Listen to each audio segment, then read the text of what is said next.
Hey everybody, I'm Scott Coventry and welcome to ZealZaddy after a long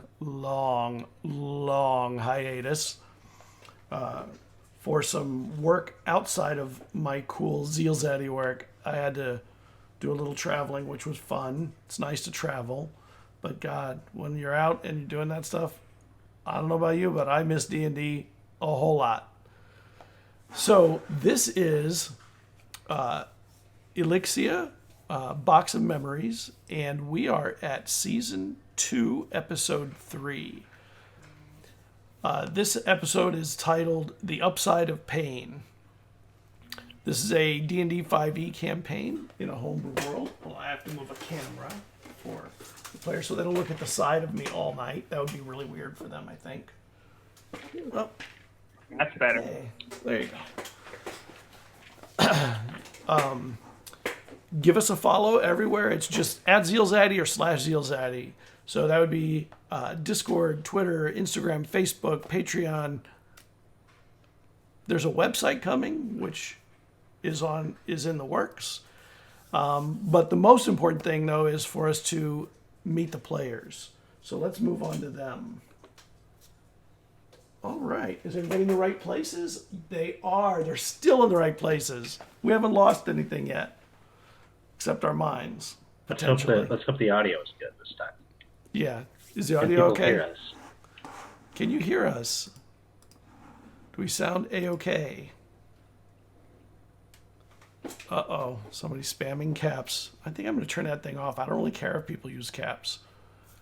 I should probably turn that off. It's sort of weird and annoying. So why don't we start then with Morgan. He's up in that corner just looking away. Oh, did you see that sexy turn he did when he turned to the camera and sexified us all up? That was cool. Go on, Morgan.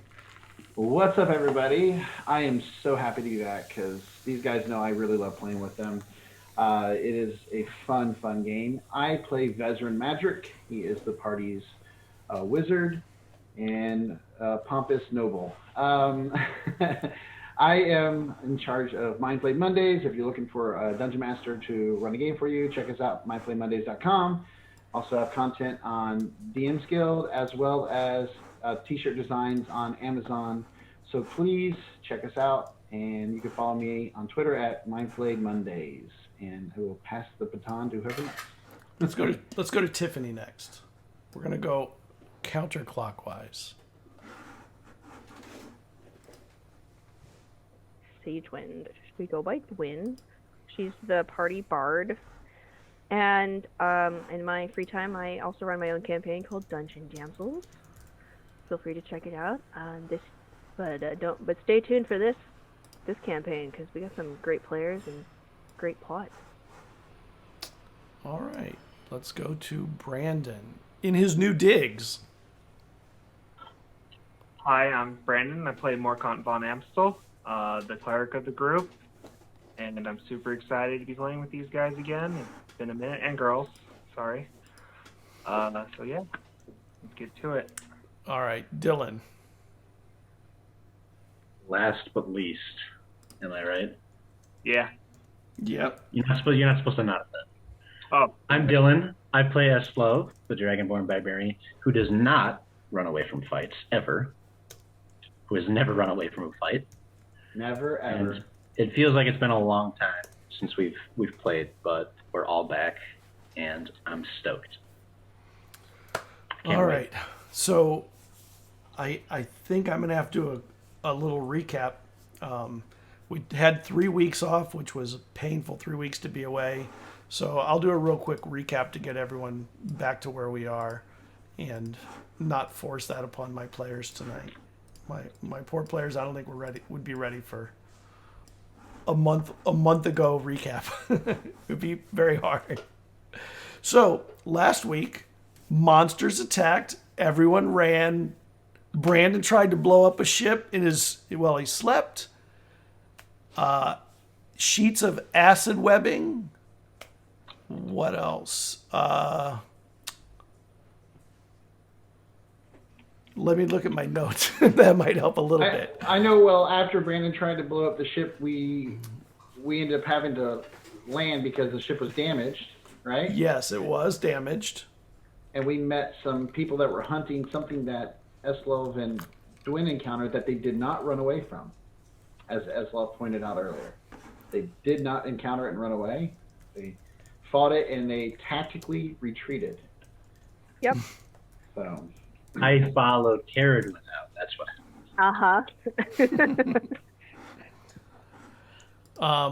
And everyone is the party split into two. I mean, purposely, two of the players, Eslov and Caradwin were on their way to Shayley, which is where she grew up.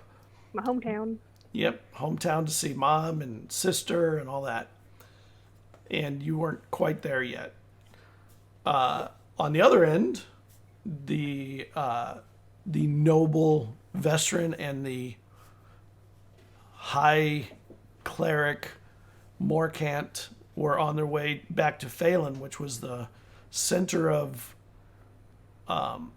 most of the activity of season 1. It's the largest city on the island. A lot of things happen there all the time. On the way, they took a ship, and the ship was attacked via a dream, it seems, that Morcant was having of a giant sea serpent of some kind. And it was very weird. It was like visions or something of these beasts, but they seem to have actually affected him. He seemed to have gotten a cut from it. It seemed to have damaged the ship. So whatever's going on there is a little odd. They ended up having to land in the Witch's Fingers, which I'll show where that is. That is, if you look on the map all the way down on the bottom, all those pointy parts, those are called the Witch's Fingers. And they're not quite to Phelan, so they had to go by land the rest of the way. And when they got there, they had heard the news that their old friend Ewok had passed away. And that is where we had ended last week. we were taking Last week. correct to 4 weeks Last ago. time. Last time. we were taking a letter to Morcant's superior to Yes. get his approval to send Morcant. Correct? Is that what it was? Yeah. I'm trying to remember what it was. And there was some other stuff in it too, but yes. Yeah. All right. So, where should we start? Let's start in Phelan, which is where. Oh, you guys are in the wrong spots. Look at that. God darn As it. one does. I'm in the right spot. I'm gonna So is fix so is this Morgan. very quickly. It's just Brandon and Tiffany that are switched around there. Fixed. That's not too Fixed. I can live with that. bad. Yeah. So, as you were arriving, you could tell by signs that there was that the city was in mourning over the loss of an elder, and Ewok, who is a Kinku, was an elder of the city for a very long time, more than 100 years, which for a Kinku is an extraordinarily long lifetime, like unbelievably long lifetime. Yeah. Usually they live like 20 years, I think. Yeah, They're a like long one would they're be like- 40. Yeah, they're like goblins. They look short. Like, Yeah. He lived like 120 years, 110 years. Yeah. And you arrived and entered the city. Where do you want to go and what do you want to do? We should first report to your superior, correct? Yes, it'll be nice to get home. I won't stay long. I'll let you get reacquainted with your people. I do wish to go and see Ewok's home and check to see if anybody has found his hidden chambers and disturbed it. I just want to make sure that his information is safe and secure so that if Dwyn or any of us need to have access to it at a later date, we can. I mean, if you want, I can send Diver over to collect the stuff later and add it to the library in the Soul. No, that's no offense. I don't want that because they might limit our access at some point, and I'd rather have full access to information on this island for now. I just, in case they decide that we don't need to know that information anymore, that what we've dealt with was dealt with, I still wish to find where everybody's been taken. And there might still be information hidden in those books down there. Well, do what you think is best, Vesryn. I gave my word that I would not stop until I found the people that were taken. Yes. Shall we head over to the Soul then? Yes, we should. Lead the way. And as you get near to the Soul, you can see that there's a pyre perched on the little rise behind the Soul. For those that are watching that don't know, the Soul is the name of the church to the god of the sea. Soul is Soal. And in this place, most of the people who pass are burned. You know, there's a pyre built and they're burned. And you can see that that there's a body on the pyre awaiting ascension, effectively. And there are people who are, and you would know this, Morcant, that they're performing rituals for those that have died and preparing the body.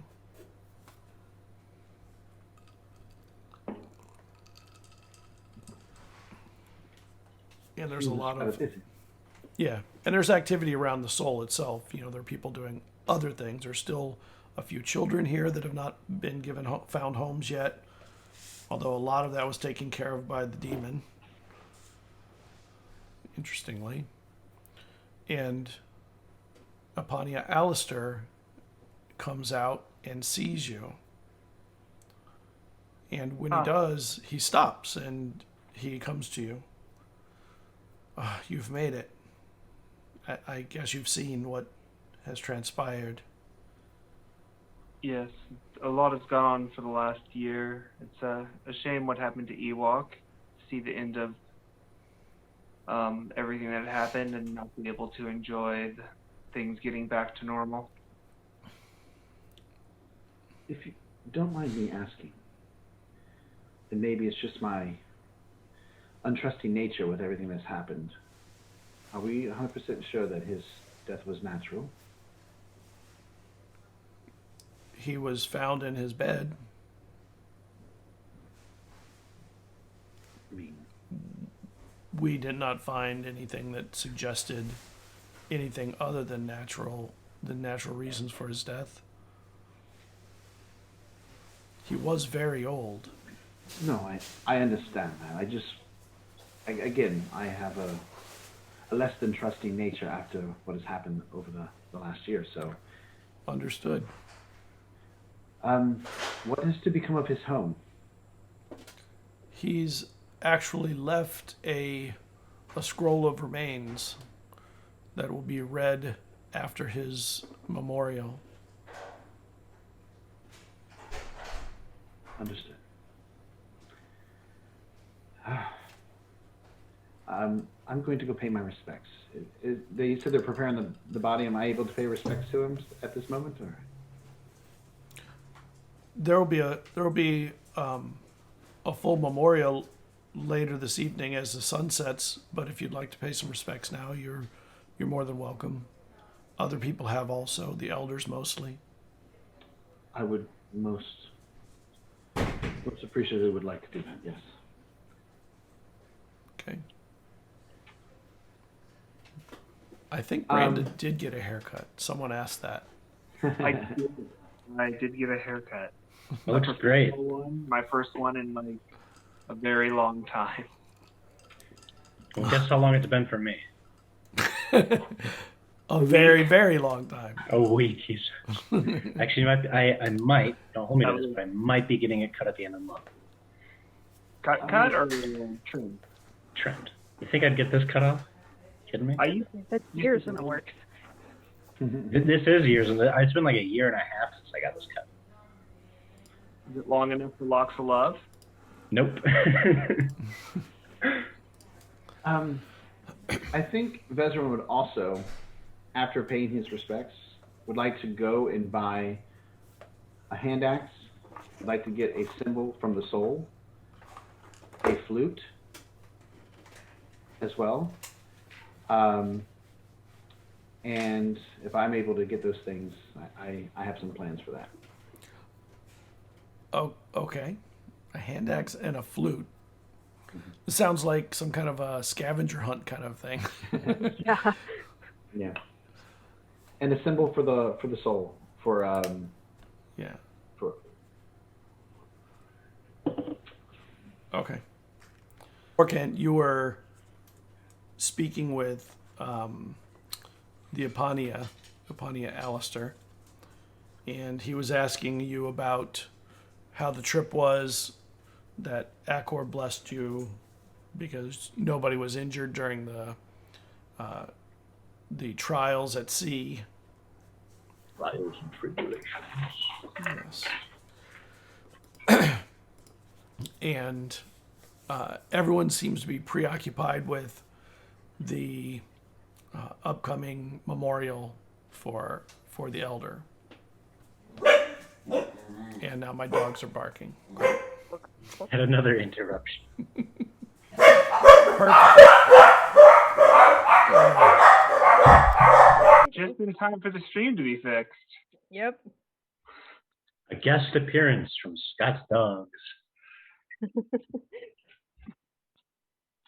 They're just adding a bit of background ambience as you guys are talking to Epania.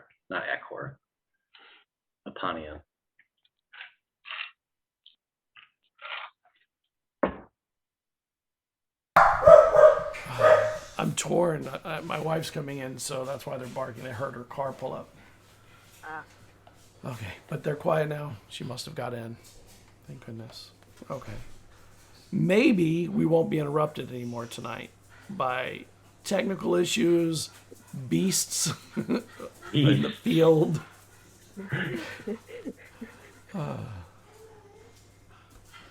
Okay. So you are with the Epania, and he finally, after a while, he goes, you know, he was very close with you, and one of the elders who is handling his documents said that he left you something. Hopefully it will ease your mind, I would suppose, if it came from him.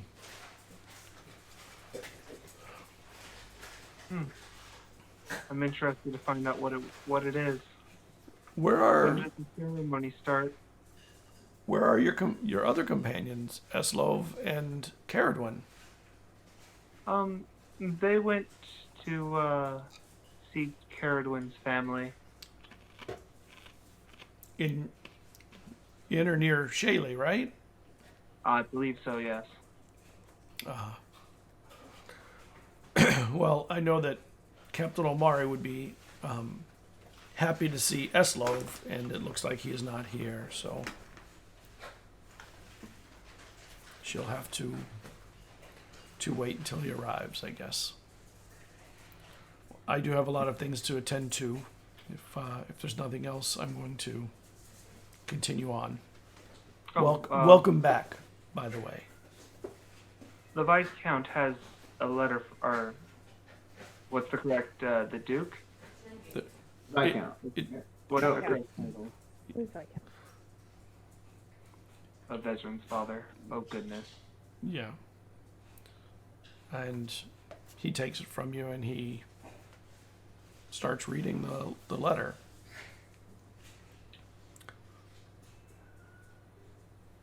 Okay.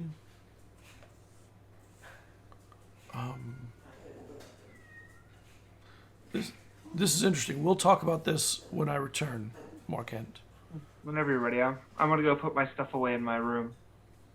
Yes, and there's some food inside also for you, and of course, Vesryn is welcome also. Of course. Thank you, sir. And he heads up the road towards town center. And we're going to head over to Vesryn, who is going... Where are you going, Vesryn? Well, I would like to go to the finest shop and again, the blacksmith that we worked with before for Eslov's axe. Yeah. Just to get, like I said, a nice hand axe. Okay, you get a hand axe. Easy and enough. And a beautifully crafted flute. And you get a flute that is functional. And then after I get those, I will head back and see if I can get like a holy symbol of Akor as well. Doing gift shopping, girls? From where would you get that? I mean, you can get Either craftsmen who make things. A nice wooden one. That's fine. A nice wooden one as well. So you want to commission one? Vesryn Well, being nice. if they don't have them already, I would. They not, make I them try as to they're get- needed. Yeah, I need it like. I look for wherever I can find whether it's wooden, stone, or whatever that may already be crafted in this town. I would assume they might have some, since sailors probably purchase them often for their travels. And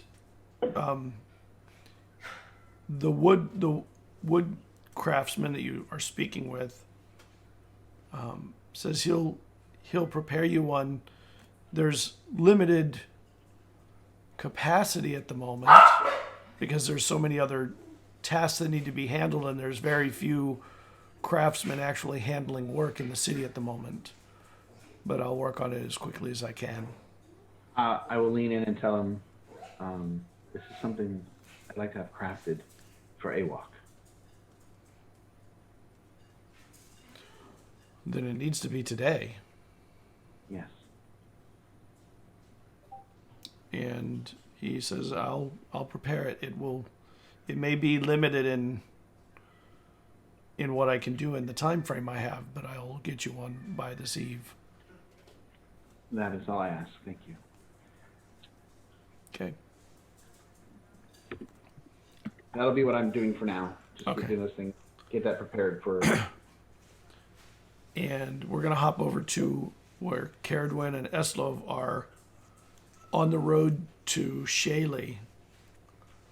And as you're traveling, you get to a place where you see a whole bunch of like flowery brambles that are thorny along the sides of the road.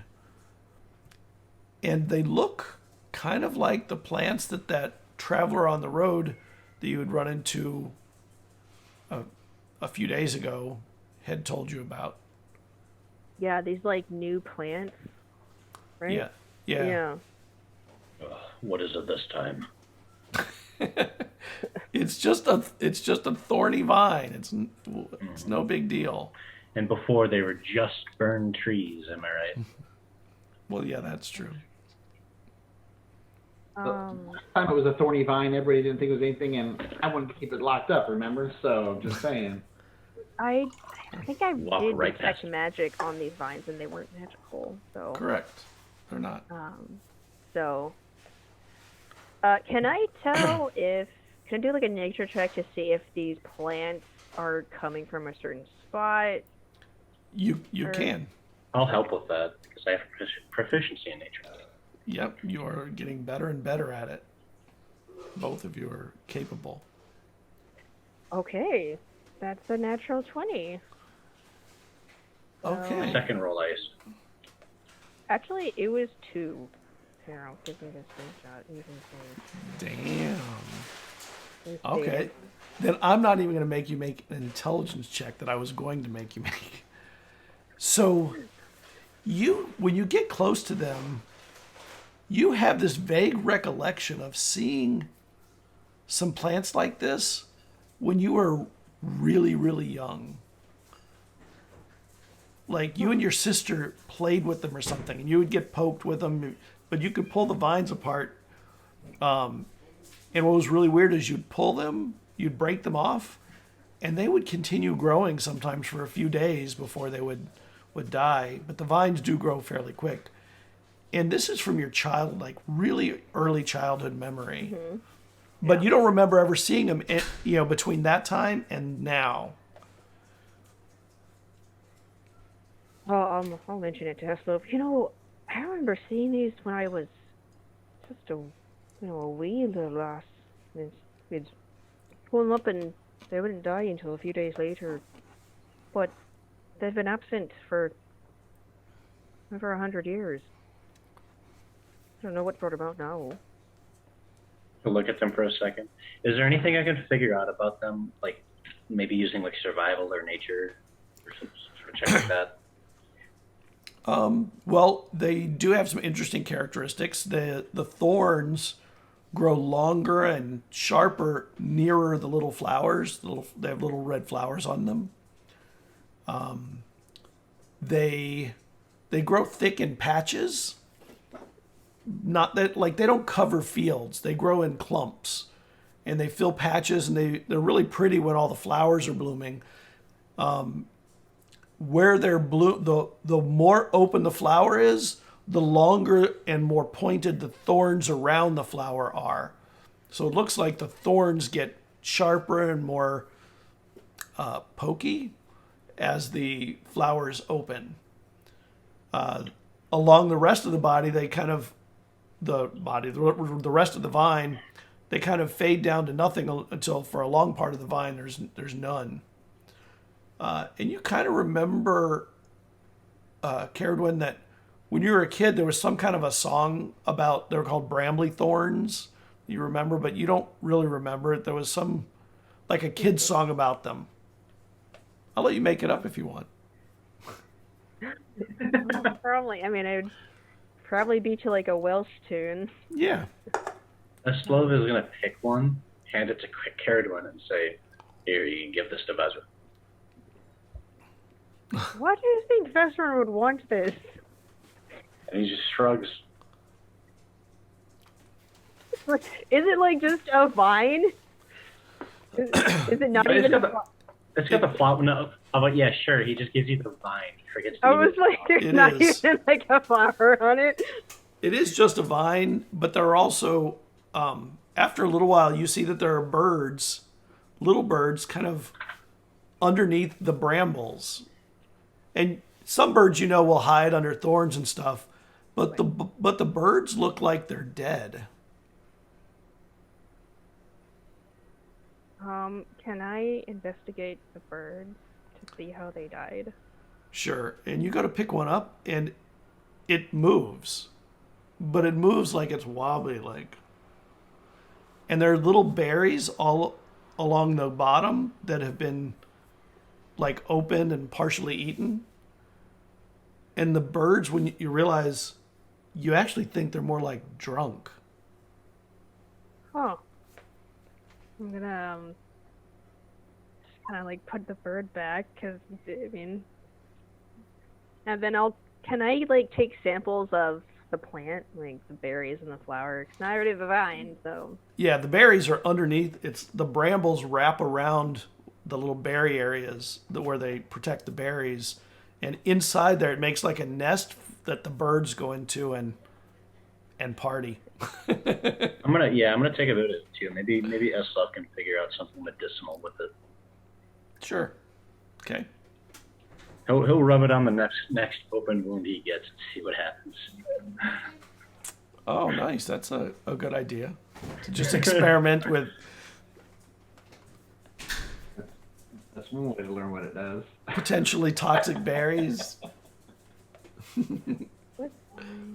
At least I'm not eating it right away.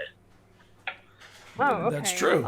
Can I use an my improvement. survival to determine if it's poisonous or if it's just fermented?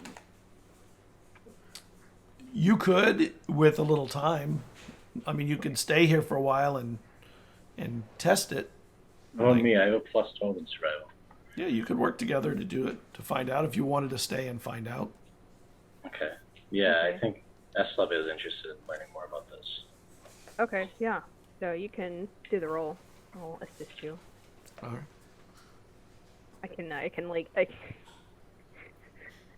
Okay, the first one was a natural 1, and the second one is a 17. Yay! 17 total. Yeah. What's funny is with the natural 1, my roll is still a 13. I can never roll under a 13 for survival. So, you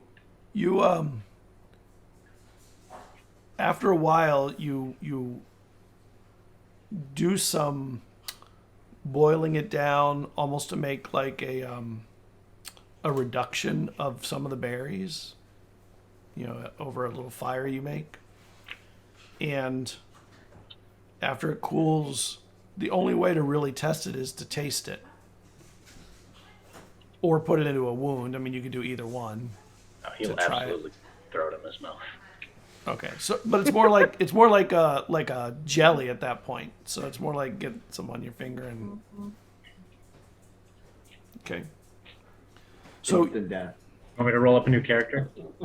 no, not at all. I got several on the back corner I can pull up. It's so poisonous you don't even get a saving throw. So you go to taste it, and it hits your tongue. Carrot, when you see his eyes dilate, the moment it hits his tongue, Whoa. and he falls backwards. Can you make me a saving throw, please, against poison? Constitution. Yep. Okay, it's a 21. And Okay. I'm just gonna she'll reach to grab him to stop him from falling over. Yeah. He falls over, and he starts laughing, and his arms just sort of go weak. I mean, he moves his fingers. Okay, so he's overdosed on edibles. That's what you're saying. He looks like he's stone cold drunk, like you've never seen him actually get drunk. So that's I mean, he's drank a lot. He never really gets drunk because it's so hard for him to get drunk. But if he had ever gotten drunk, falling over drunk, this is what he would look like. And it happened in the span of a moment. You're just gonna quietly put the lid back on or What do I feel? Do I feel euphoric or do I feel Oh yeah. Okay, so he's having the time of his life and cared Oh, about yeah, just babysitting right now. This was yeah. Carradwin's You know face what is Carradwin's face when she's looking over you just gets those mirrors you look into that are 10 times magnified. It's whoa, and it makes you laugh. Yeah, he's just giggling his ass off right now. You can hear the birds, and even though they're chirping, you really feel like they're talking to you or something about bird things, whatever it is birds love. Flying and He's swatting at the flowers too, like a cat. Yep. Now, I'd like that as a gift. I mean, we got him. So how long would you like to wait, Carradwin, before you do anything else? Because he can't do anything right now. Yeah, I can't do anything to cure him, so I mean, Cure. no, I would say she I want to be cured. can't do anything to she considers making something that might have the reverse effect, but then she's probably not a good idea to mix drugs with an unknown drug. So she's just gonna put things away and wait for it to pass. It's someone who's part of a culture where they do vision quests and stuff like that. So she's just gotta wait for this. I'll wait this out. So the next morning, when you see him stir for the first time, and when he does, his eyes almost instantly undilate and his eyes pop open. He just opens up his eyes. So does it just end Yes, it is not like a casual wear off. It just stops. And you're totally awake. Do I get the urge to take more? Is it addictive or am I Oh no. am I hungover? Yeah, you're hungover. I mean, sort of. And you kind of remember like all these conversations with all the animals, and you kind of feel the plants were talking to you. The dirt was trying to reach into your soul. You really felt like at one with all the things around you for a while, and you remember every moment of it. So he just sits up and he's like, "Whoa." Morning. How do you feel?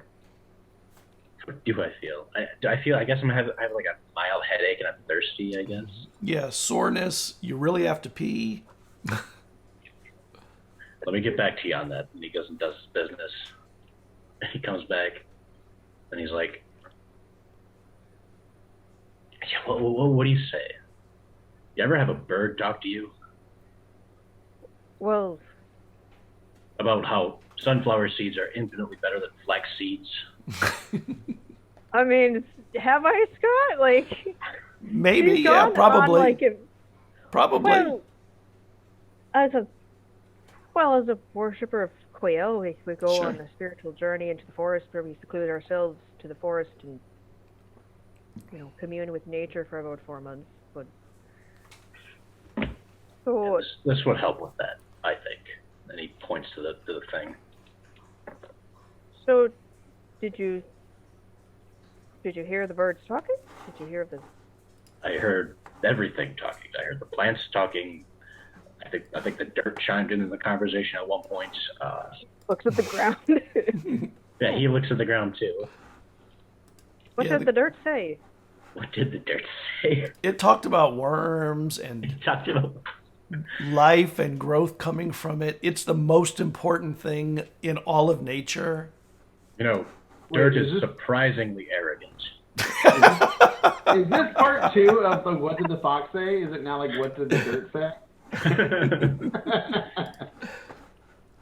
Dirt just has a weird scream. Oh. I think we could sell this. We probably could, but I don't think I could consciously do that. Well, do it in good conscience.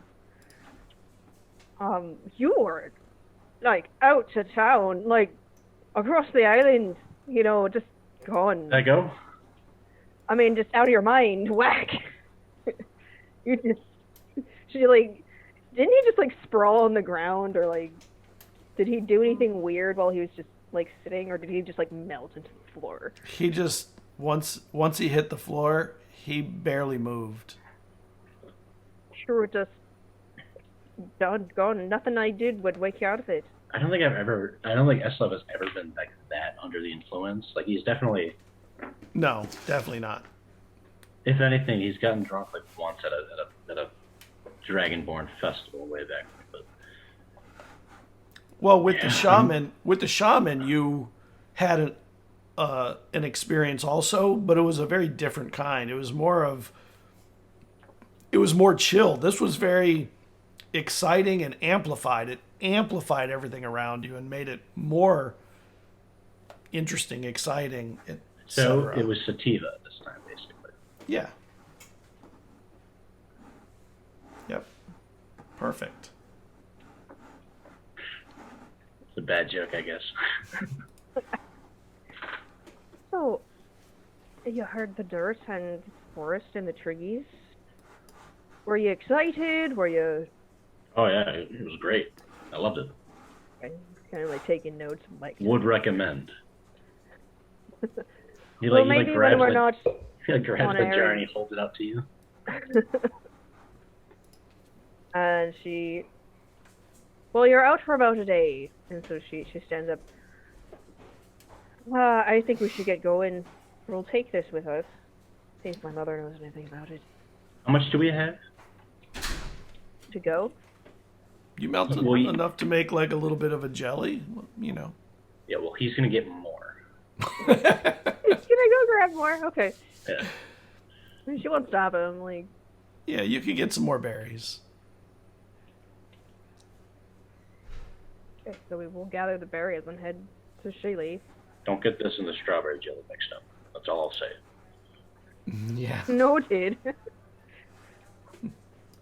Like, store it somehow, I guess, in a little bag. Yeah. Well, you start heading back down the road, and we're going to hop over to Phelan again while you guys are enjoying the discussion of a bird's life.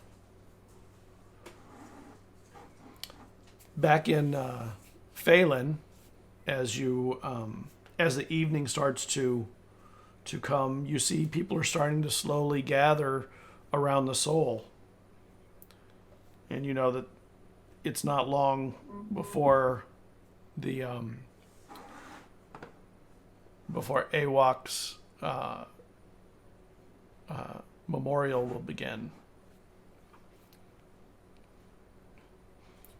And Apania eventually arrives again, and when he does, he sees you and he says, "We'll talk later. I have to do this, and maybe in the morning we'll have a conversation." Okay, Morcant. Yes, of course. And he goes up to near the pyre, and the other elders of the city sort of gather up there with him, and he, there's a lot of murmuring and talking, and he kind of just puts his hands up, and everyone, quiets down, and the sound is reduced, and he starts to speak. Awok, as an elder of the city for many years, has helped us through the best and worst moments we've had. His prescience has been a guide we would have failed without, and his honesty was always on display. This pyre's been set for his remains to be taken to the gods, and through the mist he'll finally achieve the flight he always wished for. The memorial is open for any who wish to speak. And he steps aside, and slowly the elders talk a little bit about memories that they had with him, things that they loved about him, that they appreciated, even a few things where maybe they had a conflict with him, but it was resolved in some positive way because of his patience or his honesty. And people in the town start to gather, and it goes late into the night. People just continue talking about the amazing moments that they had with him. Some talked about things like his collection of bows that the children always made, that he collected one of every bow that every kid ever made, that he loved them. It's sort of a bird trait for Kenku to collect things like that are pretty and almost like nesting behavior. But being the only Kenku in town, it seemed like his thing rather than a Kenku trait. And as things go, do either of you wish to speak? Say anything. I do, but I don't know if Morcant wants to go. Okay. Nah, Morcant's good. Vesryn will kind of wait till the end. Okay. Letting the people that knew him in the city, have their time. And then he will slowly walk up with the items that he had purchased. And he will... My name is Vesryn Matrick. Some of you know that myself, Morcant, and Eslov and Kerwin may have done some things to save this island from a terrible thing. None of that would have been possible without Awok's guide. When I arrived at the city, I was lost, and he brought me together with some very amazing people. And I look at him and I say, you gave us direction, you gave us purpose, but most of all, you gave all of us hope. You were a guiding light for so many. The world is truly at a loss without you. Unfortunately, my friends Dwyn and Eslov are unable to be here at the moment. And so I hope both you and they will forgive me for speaking for them this one time. And I will pull out the flute, and I say, for Dwyn, I give you this flute, so that it can bring you music wherever you travel in your next life. And I put it in one hand, and then I pull out the hand axe, because when I think of it, I think of the first time I met Eslov. He didn't pull out his big battle axe, he fought with the hand axe. Mm-hmm. And I say, for Eslov, I give you this axe, so you can always protect yourself and others in your next life. And I look at Morcant, and I pull out the very nicely carved symbol of Acor, and I say, Morcant is here, but I still wish to give you this in his stead, though I'm sure he has his own blessings for you as well. The symbol of Acor, so that your journey may always find calm seas. And I place that on his heart. And then I take a long moment, and I pull out that unicorn horn, the symbol of my family. And I put the horn on him, and I say, for myself, I give you a symbol of my family, but possibly the last horn of a unicorn on this island. They are majestic creatures, pure souls, and they're known for their guidance. And though everybody believes they have vanished, I think they live on in the hearts of people like you. And then I just lean down and I whisper to him, farewell, my friend. May the gods welcome you with wonders and rewards for the deeds you have accomplished in this life. And with that, I will step back. And the last thing I will do, just whenever they do light the fire, is I will pull out the feather that was given to me through my mom, and the big long feather that was his feather. Yep. And as the fire will light up, I would like to have Soul kind of like, this is more for the people, to feel like that they've really lost somebody. I'll have Soul fly up from behind the pyre with his feather into the sky, as high as she can go, and then out to sea. And then when she gets far enough out, I want her to drop the feather and then return to me. Okay. You're the last one speaking, so as you finish, they put the torch to the pyre, and the fire starts to grow. It's orange heat, licking at the people who back away a little bit. And as the horn catches the flame, you notice that the fire changes color from orange to a mix of blues and yellows and greens and reds, and it becomes chromatic, and it grows higher and higher, almost like it's swirling up into the sky magically. And Soul takes the feather and flies up into the heat and soars up into it the way that you hoped it would happen.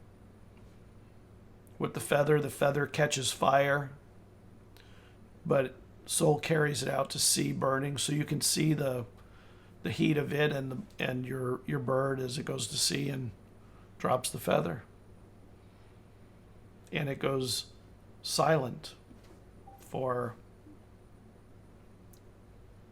seemingly hours.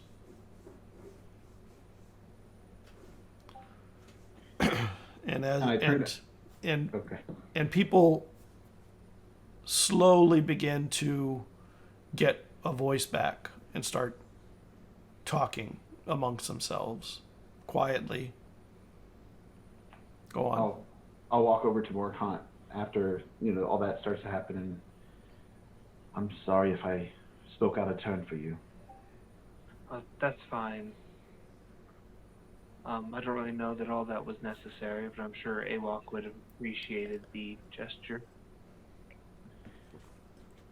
I felt for Dwyn and everyone here, they didn't get to say goodbye, that I wanted to give at least something for them. And I honestly wanted to do something special with that horn, and I couldn't think of anything more special than to send off the one who brought us together. And then as the fire begins to die down, Epania steps back in front of what is at this point, I mean, this is hours later. It burns for hours. And as it recedes and crumbles to cinder in the area, he goes, his scroll of remains must be read before the fires have completely died out. So we will begin this now. And he pulls up the scroll and opens it, and there's not a whole lot written on it, but it says Awok left his books, scrolls, maps, and tools to the soul, but only if they keep the books available to anyone and everyone. He left his home to the soul to become their new library, with the same requirements as his tools of knowledge. He left his collection of bows to the children of the city, to be distributed by the soul. He left his orb to Morcant. He left his, and he goes on, there's just other little things. And you don't remember seeing an orb. Nope. And he gets to the end, and while this is being done, there are people who are talking about the things, and the Epania comes to you at the end, and he says, the orb is in his home. He apparently, when he passed, he had it on his person in the bed, and it is still there. It is not to be removed except by the person who now owns it. So it's for you to get.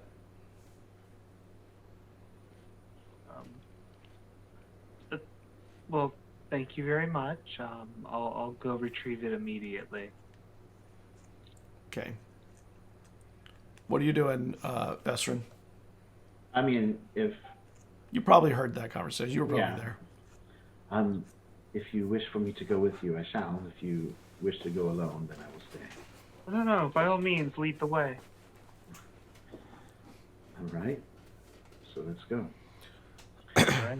And you get to his home, and there's a guard at the door, and he goes over the list. He says, Morcant, you are on the list to receive an item from the home. You are granted access. Vesryn, I'm sorry you are not on the list. You'll have to wait here. I'll be right back. Okay. I guess I'll open the door and head to his coat. Do you know who I am? No, I'm just kidding. Speaking of knowing who's who, do we recognize this The guard? shutter was on the bed. It's a guard. On the bed. Okay. So I'll head over to where I believe Awok's bedroom is. And it's interesting. You hadn't actually seen his bedroom. But when you get in, he had a bed that was, it was made of like hay with, in a semicircle, and it had, like a big blanket that was kind of covering it, and you can still see the shape of his body in it. in the nest, But next to it, there is an orb sitting on a feather, a big black and blue feather that's very obviously one of his. And let me show you what the orb looked like. Dun, dun, dun.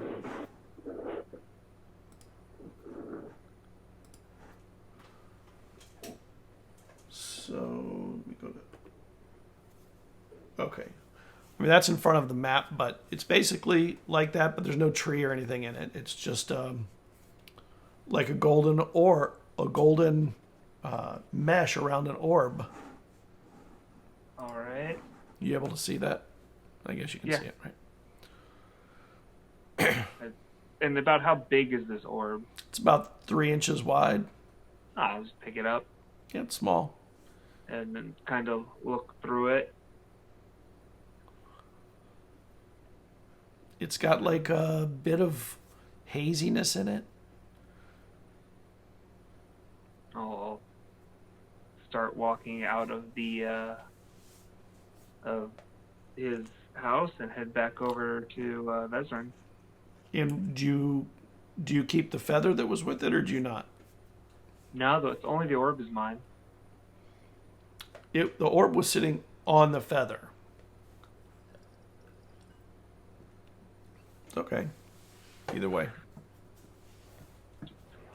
And I have no need for a feather. Okay. You can put it in your hat. I'm gonna put it in my hat. But I don't have it. A giant ass feather. Like, listen, you're about to be a pirate on a ship, and you're gonna need a giant feather in your hat. Morcant. Right there. I have no need for a feather.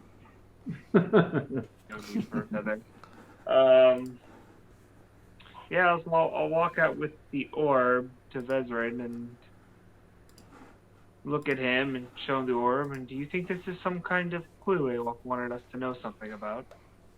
I will spend some time inspecting it and ritual cast, detect, or identify on it. It is a magical orb that is divination domain. It somehow reveals a memory or a vision of a memory. You're not quite sure exactly. You should probably take some time getting connected to it. It looks like it may have some type of clue. Shows a vision or a memory of some sort. Perhaps it might tell us more. So, would I know that? Like, out of character, would I know that he needs to attune to it for him to discover more? Or? No, you just think that you'd have to do spend a little more time with it to learn more of its secrets. I could potentially sit down with it a little bit longer once we get to a place and do some more with identify and see if I can learn more before we move forward with it. But there is potentially something here. I guess I'll hold on to it for now. And I'll go ahead and put it in my pouch. Okay. Do you think we should find a messenger and at least let Dwyn and Eslov know and Shaylee that a walk has passed? I don't know that there's any reason to spoil what they're doing. They'll find out about it eventually. Well, I think they could be mad if we didn't tell them. Maybe they won't be. I think I will do it. I'm not trying to spoil it, but I do feel they should. Fine. I would want to know, no matter how good of a time I was having. So, are we heading back to the Soul? Yes, I need to return to my work and be back at service to the people here. I think I'm going to go meet with my trainer to get some of this energy out from today's events, and then have some drinks at the tavern. Perhaps I will see you in the morning. I'll see you in the morning. Stay safe, friend. Yes. And I will, when I head back, find a messenger to send to her home village with the message about you. It's the middle of the night. There's no messengers available right now. Okay. Then I'll wait. You'd have to wait until the next day. We're doing well. What? Huh? We split the split party. I think that means we're winning D&D, right? Oh my gosh, yeah. All right. We're gonna, while you're going and getting a few drinks, we're gonna hop over to nearing Shaley and Eslov and Caradwin arriving.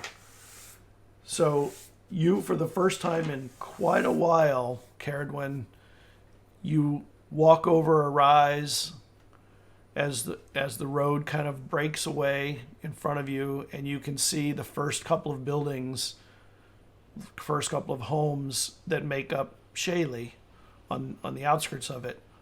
Unlike all the other places on the island, Shaley is just spread out all over the place. It has no central town square. It's really just a bunch of homes spread out over a couple of miles. Yeah. You know.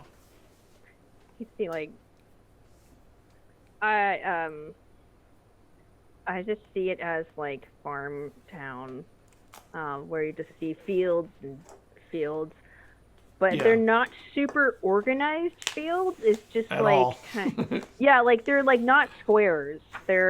It's just sort of organically expanded over a long period of time. Yeah, as needed. Yeah, is needed. Yep.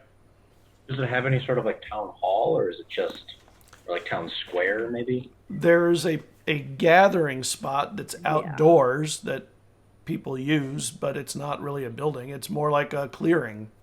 Okay, so who like runs the place? Who's the sheriff in these parts? Well, I think there's like an elder or something. right. There are elders, and there's no sheriff or town guards. I mean, nobody on the island wants to go attack the giants.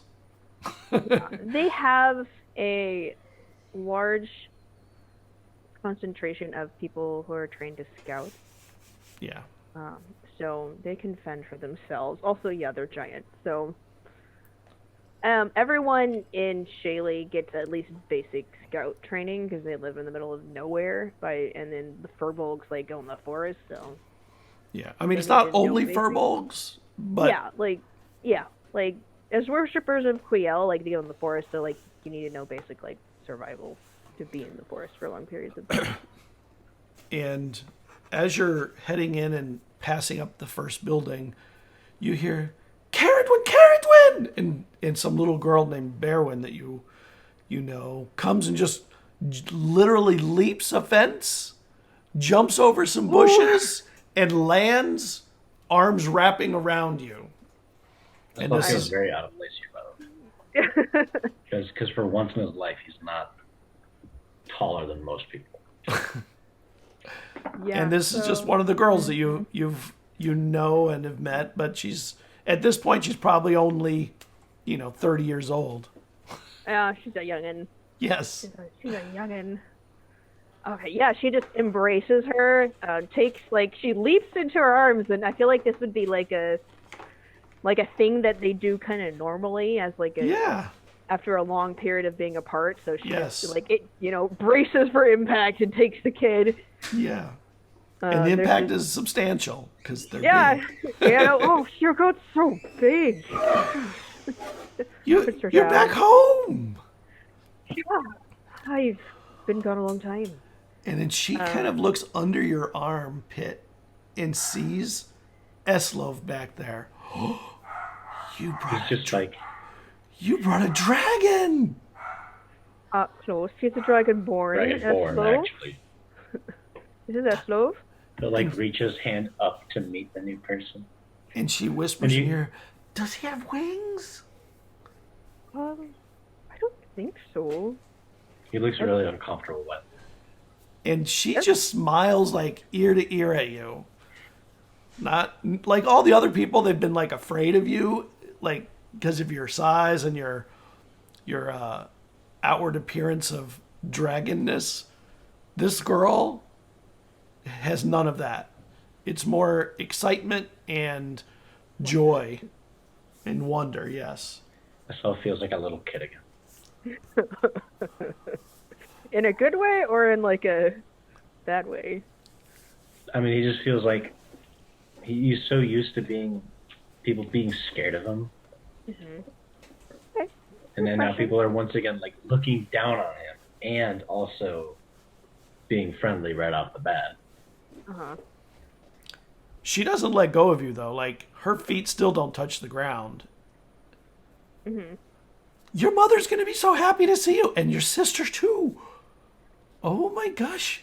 Everyone's going to gather, you know. They haven't seen you in so long. Well, that's when we don't want to keep him waiting. She'll put her down. She doesn't I get know. put down. She holds onto your arm like a jelly stuck to your hand. Oh, it's fine, and she just like kind of like puts her on her back. Just hang on my back, kid. And that's where she goes. And when you do it, she reaches her hand out to you, Eslov. Yeah, he'll shake it. And she grabs your hand rather than shaking it and pulls you close. Walk with us. Walk with us. Oh, And she holds your hand as you walk. I can imagine he does like a little kid. He's like his hand is like up here. You know? Yeah, we make a fine pack, and so walk down, keep an eye out. Do you breathe fire? He's gonna look away from the dragon, or not the dragon, the giants, and he's going to use his breath weapon Oh! into the woods, and it's frost. What? Oh my god. He can breathe. Well, cold.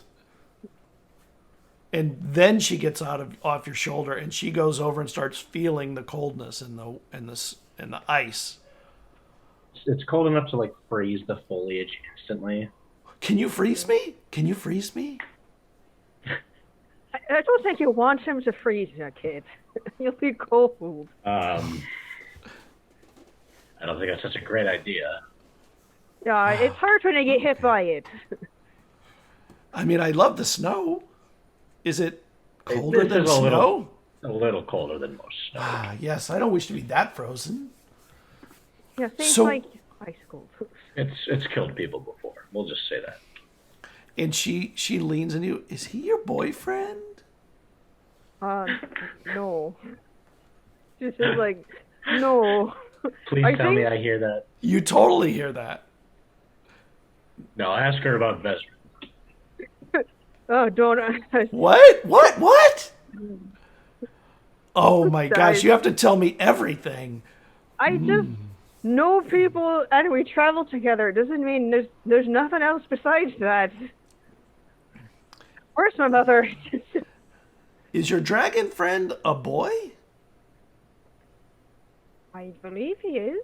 This is where you get payback. Identify Nope, as this one. He's a girl. And he's your friend. Yes. Boyfriend. The mind of children, and it's just. Yes, totally. And she grabs your hands, like she takes a hand of each of you and just walks as you head towards the city, towards the town. And eventually you run into somebody else comes out. Oh, Caradwin, welcome back, welcome back. I Yeah. can't wait to hear the stories. Well, there's plenty of them to go around. Oh, you can. She'll just ask like basic things, like how's the town doing, and.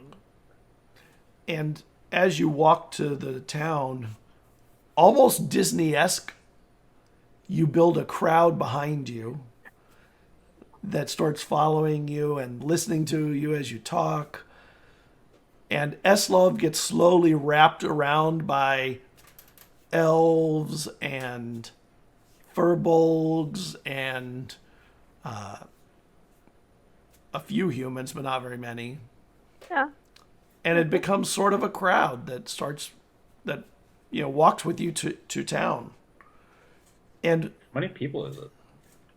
by the time you get to about- actually town, there's probably 8 or 10 people.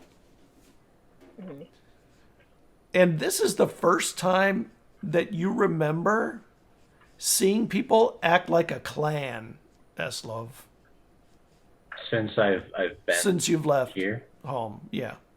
Yeah, it's very like warm, like hugs all the time, and then just asking about family and crops and harvest, and Yeah, I imagine Eslov does get into some pretty familiar conversations with the people who he's walking with. Oh, they're asking you so much. It's the younger they are, the more questions.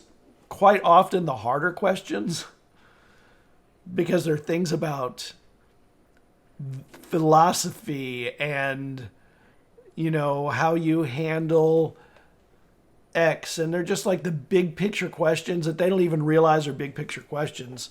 As they get older, they ask you more about details of things, but the conversations are almost like a raucous party getting ready to start.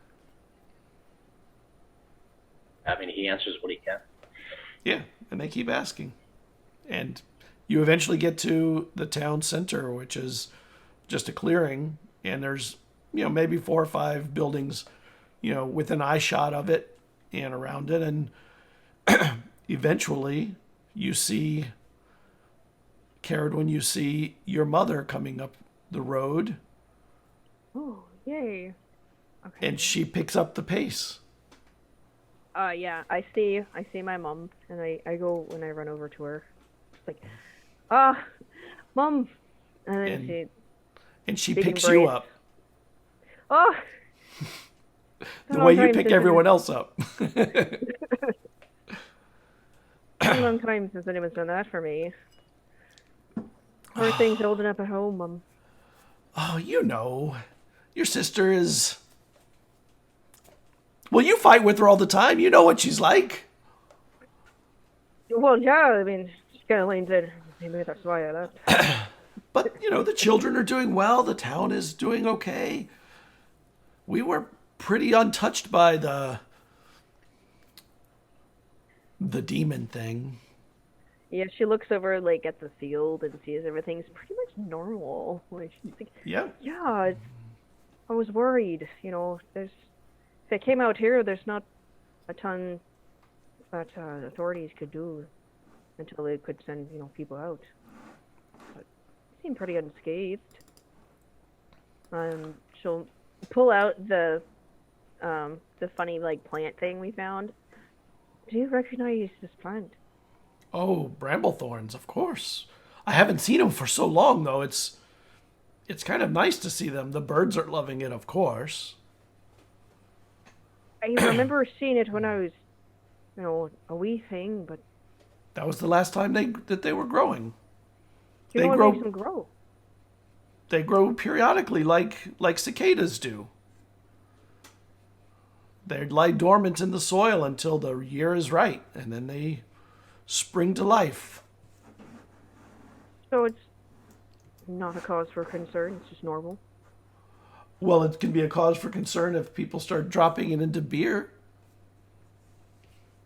Yeah, and she kind of looks over at her shoulder. She's like, "What any long effects we should be worried about? Because my friend Eslov might have eaten some of them and enjoyed the ride." Well, you can have a recurrence of the effect later on. Not even if. It's possible that it can happen again to you days or weeks or even a year later. So just keep them, under your eye. It's going to happen at the worst time. Timing is everything, she says. And then I'll try to see like my nieces and nephew, just see if they are there. And Where's the crew? They're coming up. You see them coming down the road, and your sister is coming with them. And they're moving at what would be a pretty good walk, a fast walk. Mm-hmm. And then suddenly when they see you, finally, then they start running, and your sister continues walking, but speeds up a little more. And when they arrive, it is like they part the sea of bodies around you to get to you. Mm-hmm. Oh my God! Yeah, she'll come and just grab all three of them, and hold them tight. I can't believe you're here. You Oh yeah, it's been a long time. you must have a story. You must have a story. Oh well, where to begin? And then she'll put her stuff down and like pull out her crowth and start to play and sing and recount the efforts that they did to thwart the demons and bring order back to the island. Eslov, when she starts doing this, it seems almost like in your clan you would bring food as a gift. Here they bring stories as a gift. You know, I mean, everybody likes candy and stuff like that, but the kids don't even ask about things like that. They ask about the stories, which is unusual, but it's easy to make the connection to this is the gift you bring family and friends. Yeah, and people are used to her spinning these tales and performing for them, so it's just a very focused group on her. Like, people stop once, like, or people who are far out in the field, like, once they hear the crowth, they, like, start coming in, and a bigger crowd is drawn in. So she'll probably have to, like, sing that song a number of times for everyone to hear it. Yeah. So as you sit and the kids, they gather around and they just sit, and the adults, they sit back a little bit further and let the kids have the space around you, and they sit and listen, and some of them join in the song with instruments that you've never seen, Eslov. You know, ones that are, some are percussive, string, woodwind, even a few metal ones, brass, what have you. And soon the story turns into poetry, turns into song.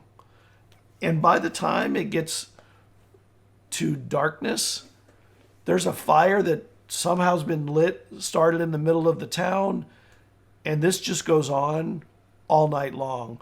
Food and drink start showing up while you're there. It's like people just arrive with gifts to the party rather than to individuals. And the food is, well, I mean, for you, I'm not sure you would love all of it, but there's some that you would like. I mean, But he eats raw meat frequently, I think. well, they eat meat. They're not, you know, they're not all vegetarians, although some are. But their drinks are strong, but flavorful in ways you've not had.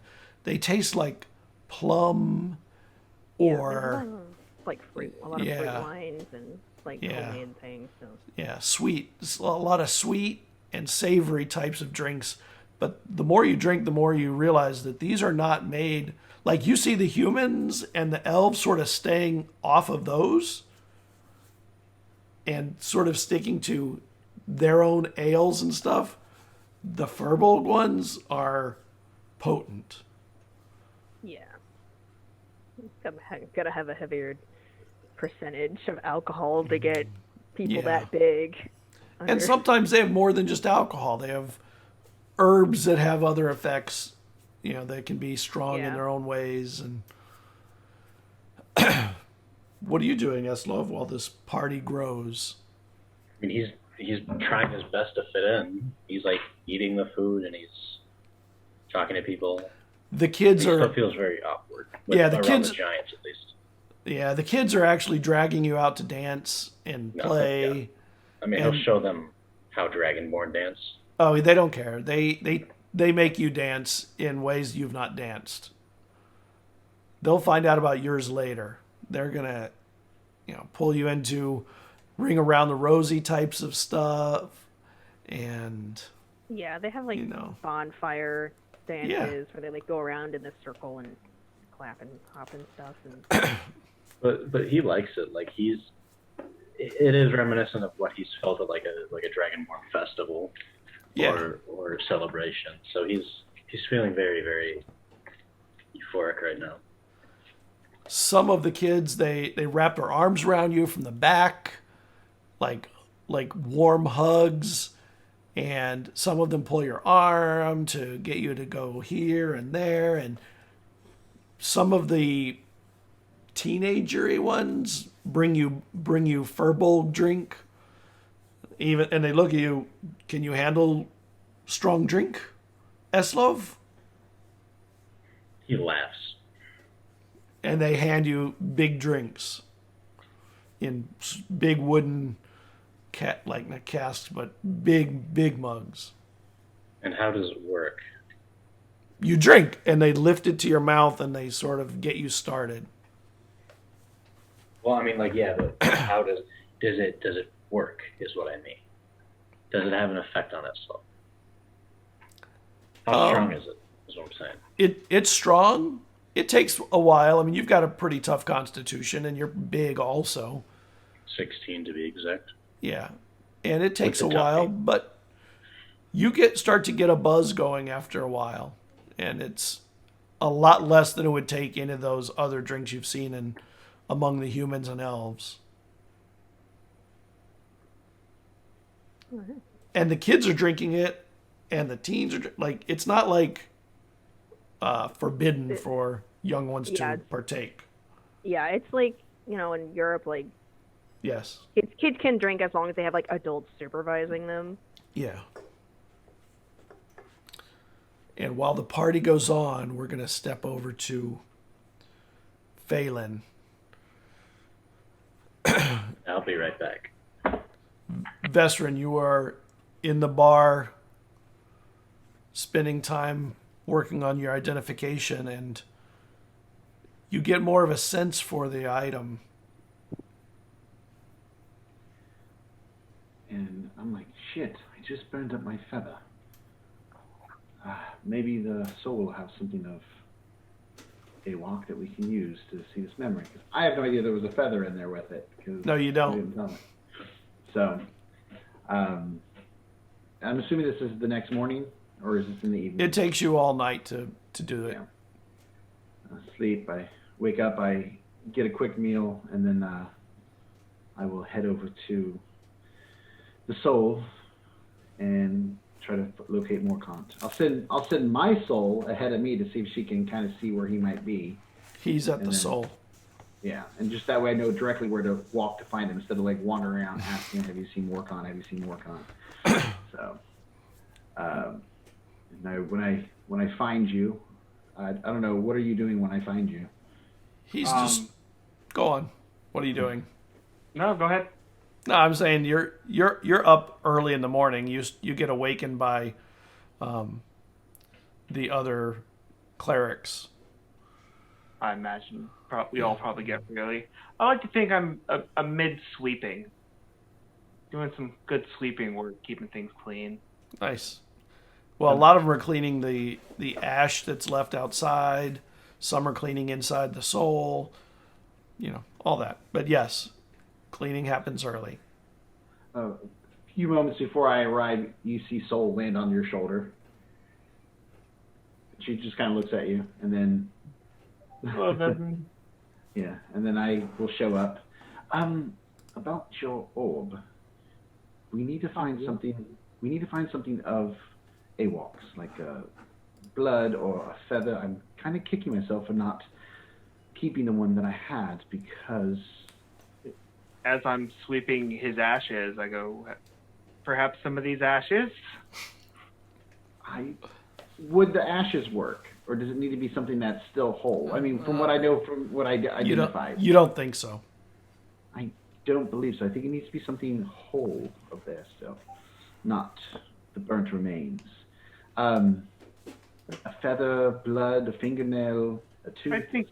there was a feather next to the bed nest he had in his home. Do you think they would allow you to go back in and retrieve it as part of this, letting them know that now you realize that the feather was actually supposed to go with this?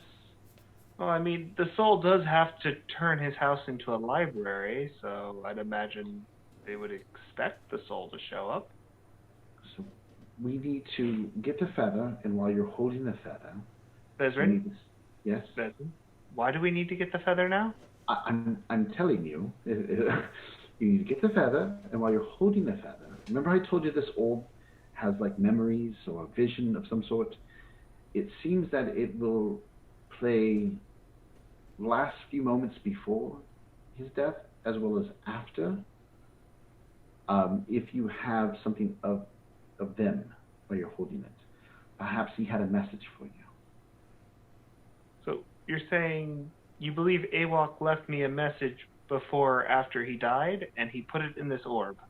Yes, and the only way you can get that message is by having his feather and speaking the command word, which is whatever it would be.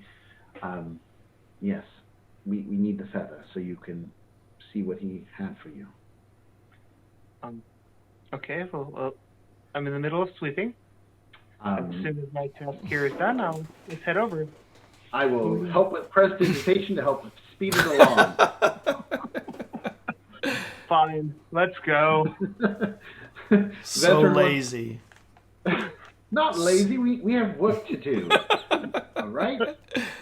Efficient. What else do you think clerics do? They clean and heal, except this cleric, who usually does neither of those. I'm helping him out, all right? Efficiency. What? As Glenn says. We have a raid coming in from Waffles Maple Syrup. They are fantastic. Welcome, everybody. Thank you. We are in the middle of discovering a memory.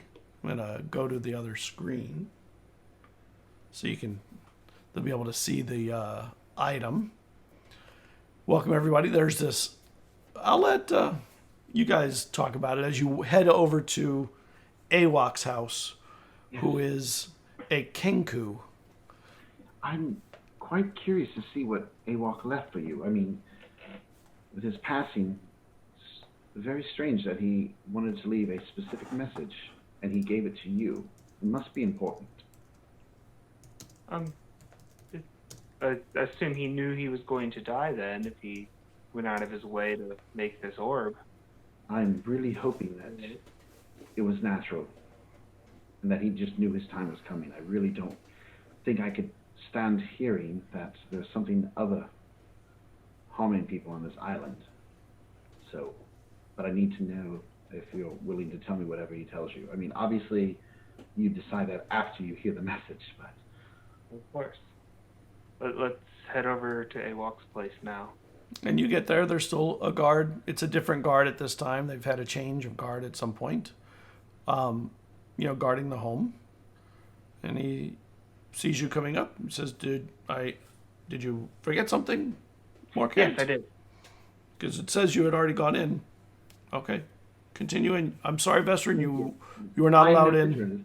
I have not tried to push my way through. No, I'm fine waiting here for my comrade. Right. So you get in, and the feather is still on his nest bed in the same spot, sitting in the same position, untouched, unmoved since you were here last. I'll grab the feather and hold the orb and speak in a series of caws that make the orb work. Okay. And when you do, the orb itself, almost like a mist or fog inside of it, starts to swirl and roll around in it. And then a moment later, you see him, see Awok lying in the bed, ailing, ill, and there's somebody sitting with him right next to him. And you recognize this person. It is Kulayan, the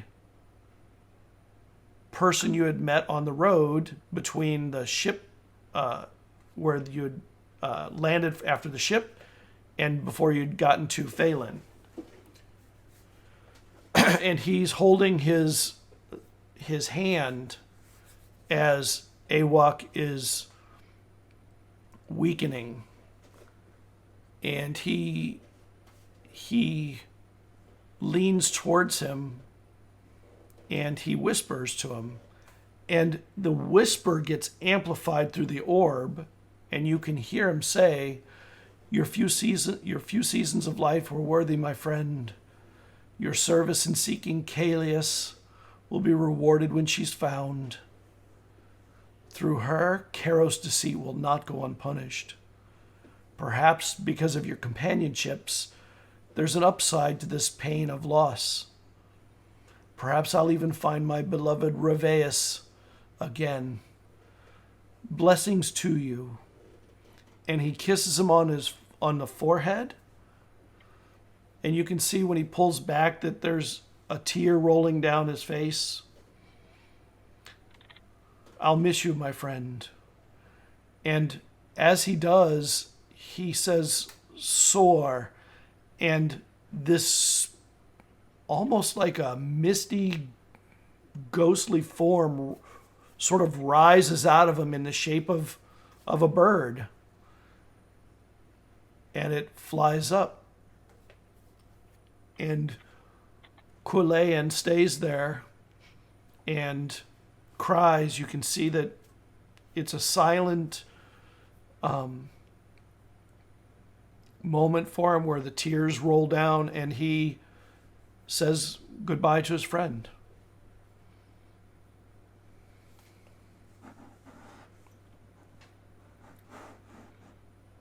Welcome, Waffles Maple Syrup. We are in the middle of tears and the death of a friend. And then a little while later, the vision inside the orb fades away to just smoke, and it clears again to a little mistiness inside it, but that's it. All right. So Morcant will come out to Vesryn and do I recognize any of the names that were said by him? You've heard Kalius, you've heard Kuyelan, you have heard Karos, obviously. Those are the only names that you've actually heard there. Revis is new, right? Yeah, Reveus is new. That's one you Reveus. haven't heard, yes. So I'll head up to Vesryn and I'll relay what I saw to him. And then I'll kind of look at the orb and be like, so is this orb used then? Is it done? Or can it be used in any other way? Perhaps. What are you considering to use it for? I just don't know much about magic items like you do. Is this a one-time message he left for us, or can we recheck it as needed? Can it be used in any other... Again, Scott, because I don't have it right in front of me, can it be used again to see the same message over? It can. Yes, it can be used again to replay the message with a feather. Can we use it with different body parts, different people, or is it only for... Yes, it is possible to use it with other body parts. I'm curious as to what you are looking to accomplish, but it is possible. We could... There's not much remaining here of mine, but many people ascended. Someone's bound to have a hairbrush somewhere. It doesn't necessarily mean that they're dead. We already know that that's... We could find out. Yes, but I mean, we could look to see if loved ones are still alive, and maybe we can see if they did die, where they died at. Yes, that is true. Let's keep this in mind. Would it be alright if I saw the message as well? Oh, of course. And then I'll hand the orb and the feather over. It wasn't anything private for you, was it? No, it had nothing to do with me at all. He's probably just the first name that popped in his head for the will. Alright. Well, I'll just watch it just so I can see his last moments and see it as well. Yeah, and you see that the person you had met on the road, he obviously was a friend of Awok's, a dear friend, because he was there obviously by request when Awok seemed to know he was going to pass. Yeah. Well, perhaps, when I come out of it, perhaps when we see Kedwin again, she might know Ravius, I mean, she knows a lot about the people of this island, more so than I do or you. She studied and she's traveled a lot. If she doesn't know, perhaps she can find us a lead as to what happened to them. Or maybe we could even check with the soul. I mean, maybe this person ascended. Maybe we can see if it's in the records of who disappeared. Oh, let's go take a look. Yes. And there are good records. Checking hundreds of years of records. Yeah, right? Yep. But we you can just check the last couple of sentences, just Yeah. like scroll stars. See who's not too busy. you have someone who might help you with that stuff and be Yeah, willing to your do it. Your girlfriend.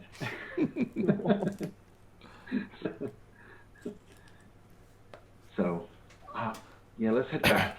And I'll wipe a tear after seeing Awok pass and kind of feel that it's even more fitting that I had Soul fly up since he was released as the spirit of a bird, and feel better about his passing. Of a bird that flew. Yeah. Which is, it's kind of why I had Soul do that, fly his feather into the sky, and I just feel better about what I did as well as that he was released in that way. Okay. And as you are getting back to the soul, Apania Alistair finds you arriving. Morcant, if you're ready, I'd like to have a word with you before you spend the rest of your day doing the work you need to attend to. Ah, of course. And he walks you to his office, which is his room. Please have a seat. And he sits down across from you with you. So it's an interesting letter from Kyrol.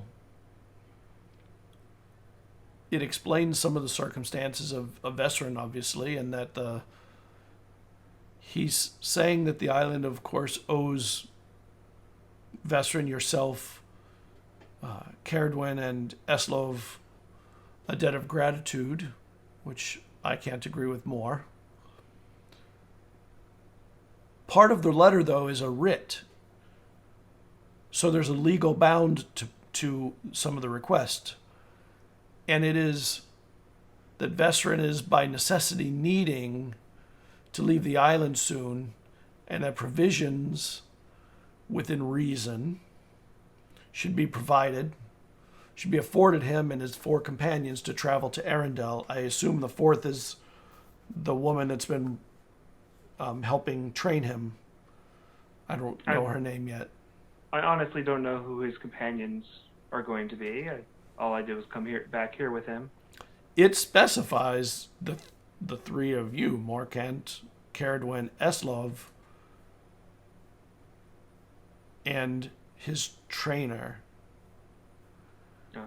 Perhaps this was written before he knew who it would be. It also specifies that Captain Olmari is to be the only captain to take this voyage and sail them. So he must have a lot of trust in her capability as a captain. And her ship is fast for the vessel of its type, especially. He also asked me to send some Samines capable of healing the mind, a Samine capable of healing the mind of his son. To Cairo? To Cairo. A same mine, you know, is the level Yeah. below the Apania. Yeah. Well, that sounds like a good task, but it's not like the crown commands the soul in such a way. But I have questions about. You met his son that was in a state. Yes, he had been in contact with the fallen Deva for some time, as well as other dark spirits from who knows where. He's been manipulated, from what I can tell, essentially his whole life. He probably doesn't know what it feels like for his mind not to be tampered with. Although sending someone there would essentially be tampering with his mind again, but maybe for the better. I would recommend sending someone a bit stronger than a Samine. I mean, it's a big task. Well, there's an addition to this that I find very interesting. He's saying that Cairo needs a new Apania also. So I'm considering sending Argwild, who is quite the healer, and you know that he is the second in command here in this soul. He's a very wise man. He would do well to lead them. The one thing that I would say, though, is Argwild is not bureaucratically inclined. And you know this to be true. He's not someone he doesn't mince words. He's very direct. He doesn't play bureaucracy. He just does what he needs to do and moves on, and feelings be damned kind of thing. What do you think of Argwild, considering the fact that he would be in the seat of bureaucracy of the island? It might be something refreshing for the people of Cairo. That's a take I hadn't considered. As long as he's doing the work of Akor, I don't know how much tact he actually needs to be political. And it is something you can learn. Should just do right by the people.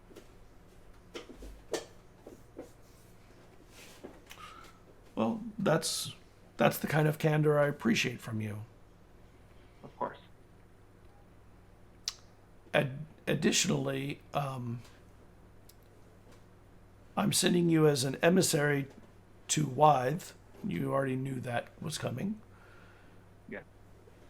To explain the Festival of Mists and document with them the traitorous actions of Talvamise and her consorts, both the succubi and the incubi that were in her her consort, her Enthrallment? yeah, that worked under her. I'll look down at the scar on my hand and just be like, yes, what a tragic series of events that was. There are also we have the body of the artist that had finished the art, the chisel, that should be returned to his clan. I don't know much about those people, but maybe while you're there you could learn a bit about them. Do we have the proper means to preserve the body for that long of a trip? It is getting cold. Perhaps your friend Eslov can create ice periodically to keep the body frozen. I don't really know that that's how Eslov works, but I can ask. I don't know another way. I mean, Akor supplies ice when the world is frozen, not in the summer. So, I mean, we are in late autumn. The season is changing. The cold is coming soon. And that actually means that Omari's ship it will need to sail soon also. If you were to travel with Eslov and Caradwin, it would be time to send a message to them. We'll send a courier. Yeah, we can get one there. But where you said that they went to Shaley, correct? Yes. It should only take a few days to get a courier there. Well, Where is this body? Can I see it real quick? yes, it it is in a state, and he says, "Follow me," and he walks you down to the end of the corridor where you used to contain the succubi, the succubus. Gentlemen? Yes. And in that room, which is the coldest room in the place because it's the deepest underground, and it is cold under here, there's a, I would call it a coffin, but it's really more of a crate than a coffin.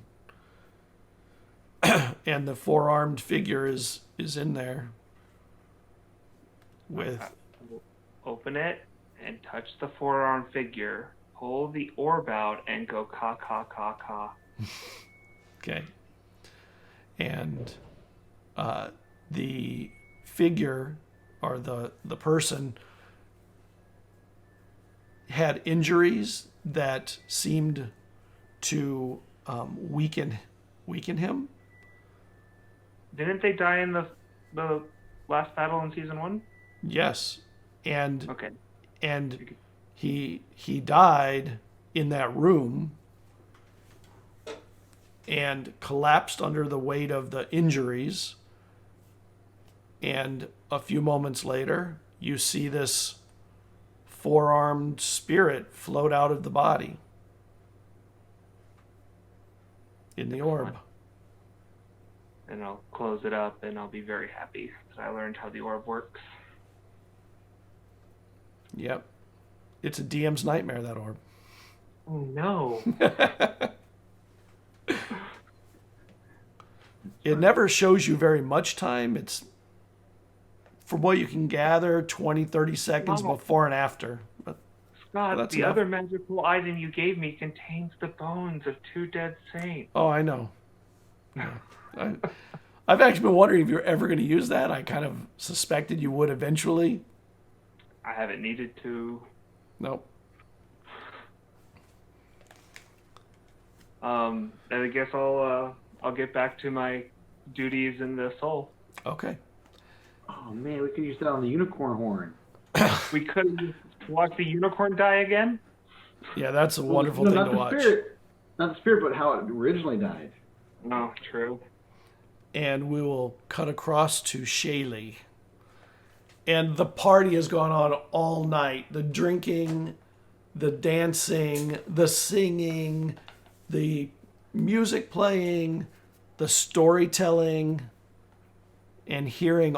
And you've heard about all the goings on here. And then finally, Caradwin, your mother, says, I need to go home and rest a little. If you want to continue playing out here, you can, but I need some sleep. Oh, She'll like look at the moon and say, "Oh, it's a bit early for me. You can go home. I'll see you in the morning." good night. And she gives you a hug and says it's beautiful to have you home again. And she heads up the road. Make sure the kids get back. And she looks at both you and Saren. Saren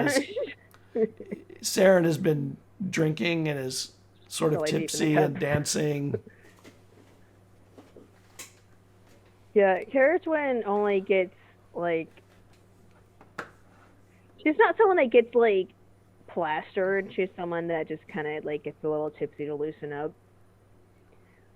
So, because especially for this, since she needs to like perform and like keep talking to people, so it's like I imagine that like she'll get up and like perform and then come down and rest, and then people will come if they want to talk to her. So like she's just been like going through this slew of people for the longest time. Yeah, it runs all night. Yeah. It doesn't. Okay. So. Eslov, eventually you get tired. Somehow. And cared one somehow. But also the alcohol sort of helps you along that road. It gives you energy for a while, but then it saps it after a while too. Yeah. Yeah, eventually he just gets tuckered out, you know. Can you make me a wisdom check, Eslov? Check or save? Check. In that case, it's going to be a 21. Okay, nice.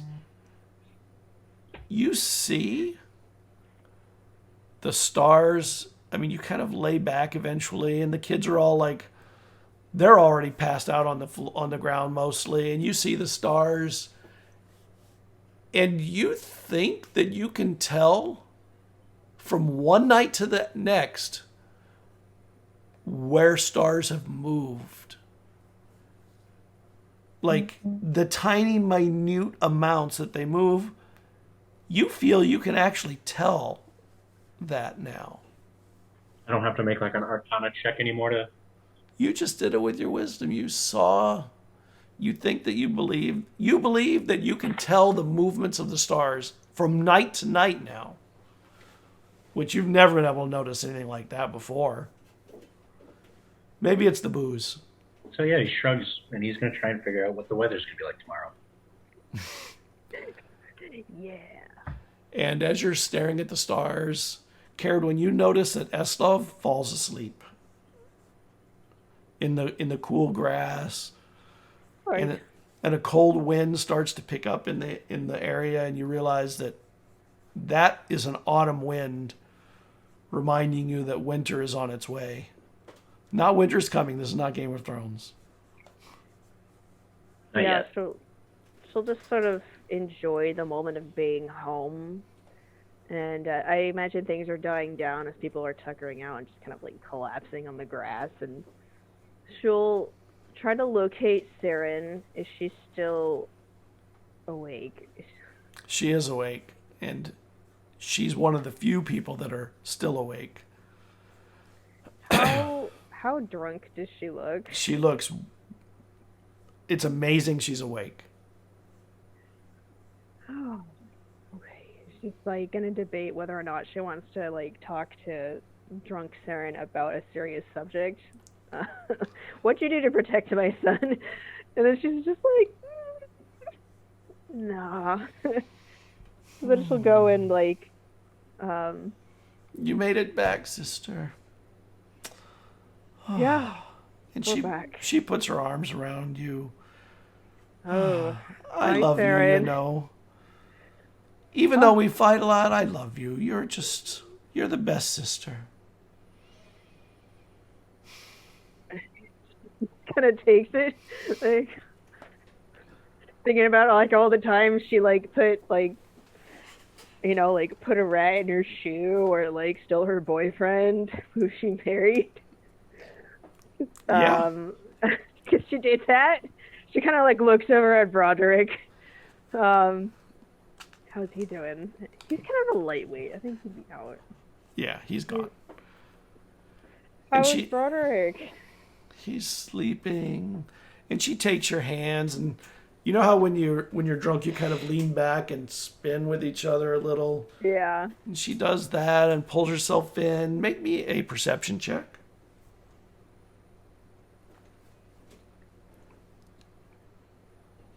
Oh, what's that? Okay, that's a 2.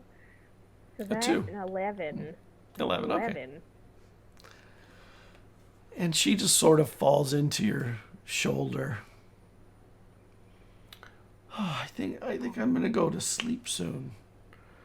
I can hardly stay awake. You must be so tired too. Oh, well, you know, Come, rising. everyone will be fine. And she takes your arm and she kind of leads you to her house. Up the road. The kids are left behind sleeping around. Eslov is there and half the town. or more than half the town, perhaps. Yeah, most of the time down it. Follow her. And you get to her house, and she opens the door. There's no doorknobs or handles. It's not like you're afraid of things. And when she opens it, you see on the table just a ton of those brambly thorn plants all over the table. And a lot of them are twisted into, like, maybe headdresses. Oh, you got an art project going on, sis. And she sort of falls into the couch, and her eyes go closed. So try to like wake her up a little bit, just like last dregs of energy. Oh my God, you're here! I didn't even know you were coming. Yeah, yep, sounds like you. And she tries to open her eyes wider, and they seem to open for a moment and then shut down. And it's good to see you, sis. Is Mom around here? Mom's not here. Mom's at her house. We're at your house. The brambly bush. She like points to the table. Why do you have so many of these? And she kind of like picks up one of them and like holds it out. Oh, be careful! They're thorny. Yeah, what are you doing with them? I'm making headdresses. They're so pretty with the flowers, don't you think? And they are pretty. Yeah, I mean, she looks at the flowers. They're nice. And then she's just like, if they're thorny, why are we making headdresses out of them? Like, kind of like kicking herself for talking to a drunk person. Like, Can you make me a persuasion check? sure.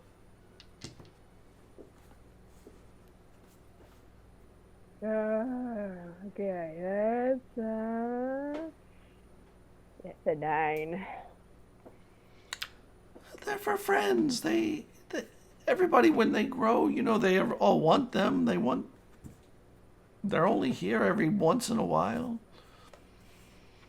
So I'm making some for some friends. Do you want one?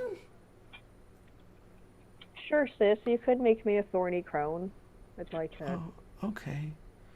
And they're not like Jesus crowns. They're like headdresses that cover the top and like wrap almost like a bird's nest turned upside down. Oh, okay, like hat. Yeah. There's no berries on them or anything. The berries are on the table in just a pile in the middle. Oh, I'm really tired. I don't know why I'm so tired. Did we have a party with you tonight? Yeah, we had a party. Yeah. Oh, thank God. Oh. Quill would be happy that we had a party for your return, I would think. Do I know who Quill is? Yeah, that's the god that you worship. Oh, all of you Quill. Sorry. Quill. Quill. No, Quill. Who's that? Oh, it's my god. She's drunk, so she just heard it weird. Yeah, okay. Oh, yeah, I'm sure Quill's pleased. It's been a while. And then she lays back down, and she starts singing something under her breath. Like, try to get her to drink some water. Those that sick, cooling, cooling. The dream is for those who pick. Light comes on And a it's kind of silvery streak. Words of the old past, words. wind amidst the mind, energizing.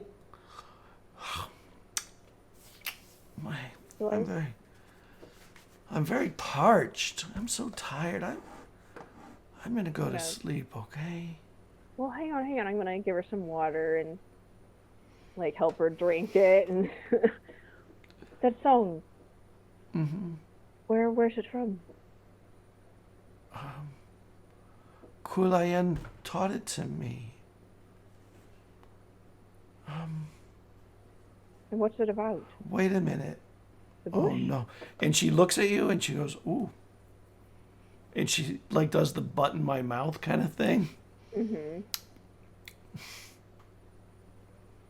That's not for you. I'm sorry. And she laughs for a moment and she leans back and she stands up and I'm going to go for a walk. I need to be in the woods. This place is not for me right now. And she kind of stumbles to the door and leans on the door for a moment, the sill for a moment, or the jamb. And she stumbles a few more feet out and sits on the step outside, and she lays back on the porch and goes to sleep. Okay. And like, she kind of looks out the window and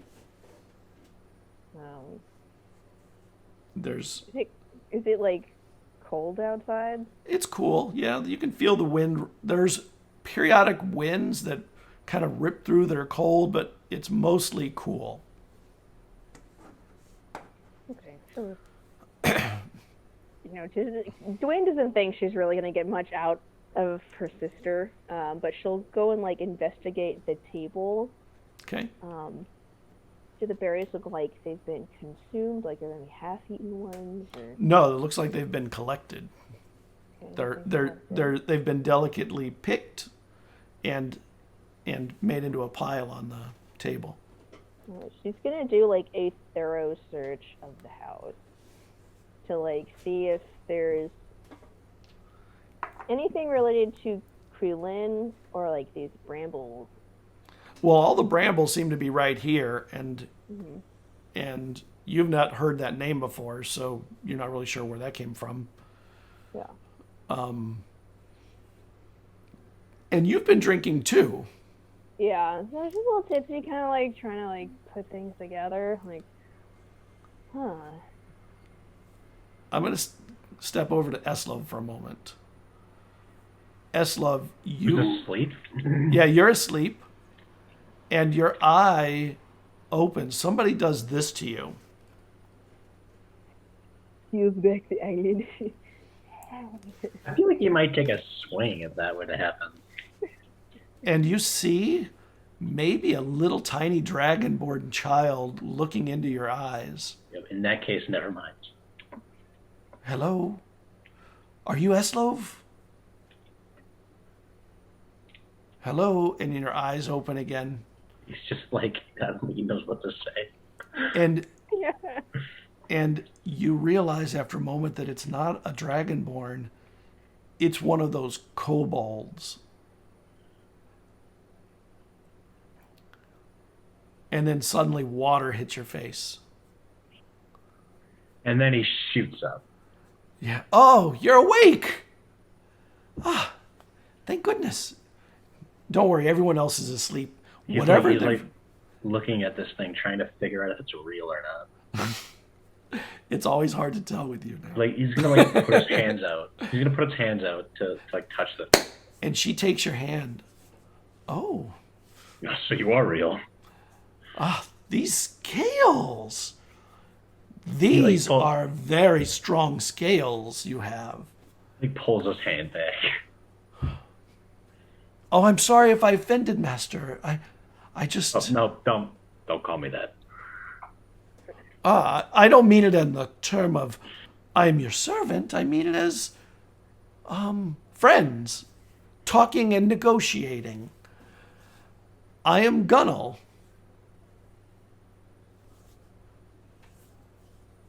Did they say that they knew my name, or did they say my name? She did. There's only one. Okay. And she did. Yeah.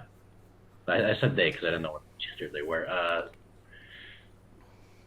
Yeah, well, you already know my name, apparently, so what do you want? Well, like I said, I am Gunnel, and she bows. You are an unusual dragon in that you seem to not be interested so much in treasure. We are more pragmatic than materialistic. So we it's don't really care about treasures. So it's the rumor is true. Your kind of dragon does not care about the things real dragons care about. Now hold on. I would say we care about something different. Oh, I'm sorry. I didn't mean to offend. I'm sure. So your other companion, the one named Morcant. Heroin. Oh, No. never mind. The other one, who's not with you. I don't know why you split. Are you Who are still... you? I am Gunnel. And she bows again. Yes, I heard you the first time. How do you know that? Well, I know of Morcant because some of my companions traded with him for mayonnaise. A jar that just is endlessly supplying it. And I have to say, we are adoring that gift. So you want more mayonnaise? I don't understand. If you No, already have... I wish to thank you for that mayonnaise. And what I want to confused. explain is you are part of his clan, or correct? Or he is part of yours. You are collectively a party together, a clan together. I guess, yeah. Excellent. In a way. So your companions that can complete negotiations together if necessary even. Perhaps you would act as a proxy and ask for a favor from me.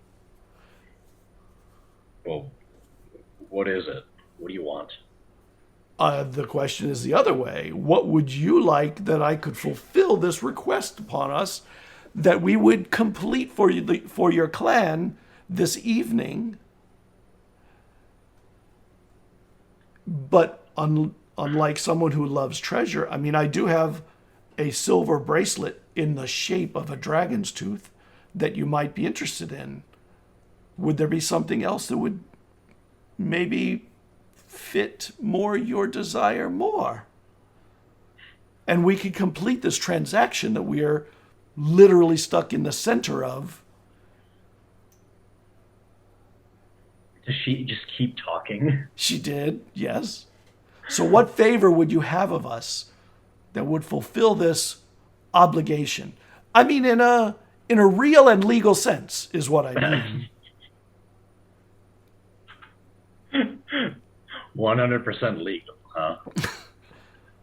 And she pulls out a little scroll and she says, yes, 100% legal. I will add that to the document if you would like. Can I take that? Can I quickly grab the document from her? Because I want to see what this says. You can if you'd like. And she can't really stop you. She tries to pull it back, but I mean, you...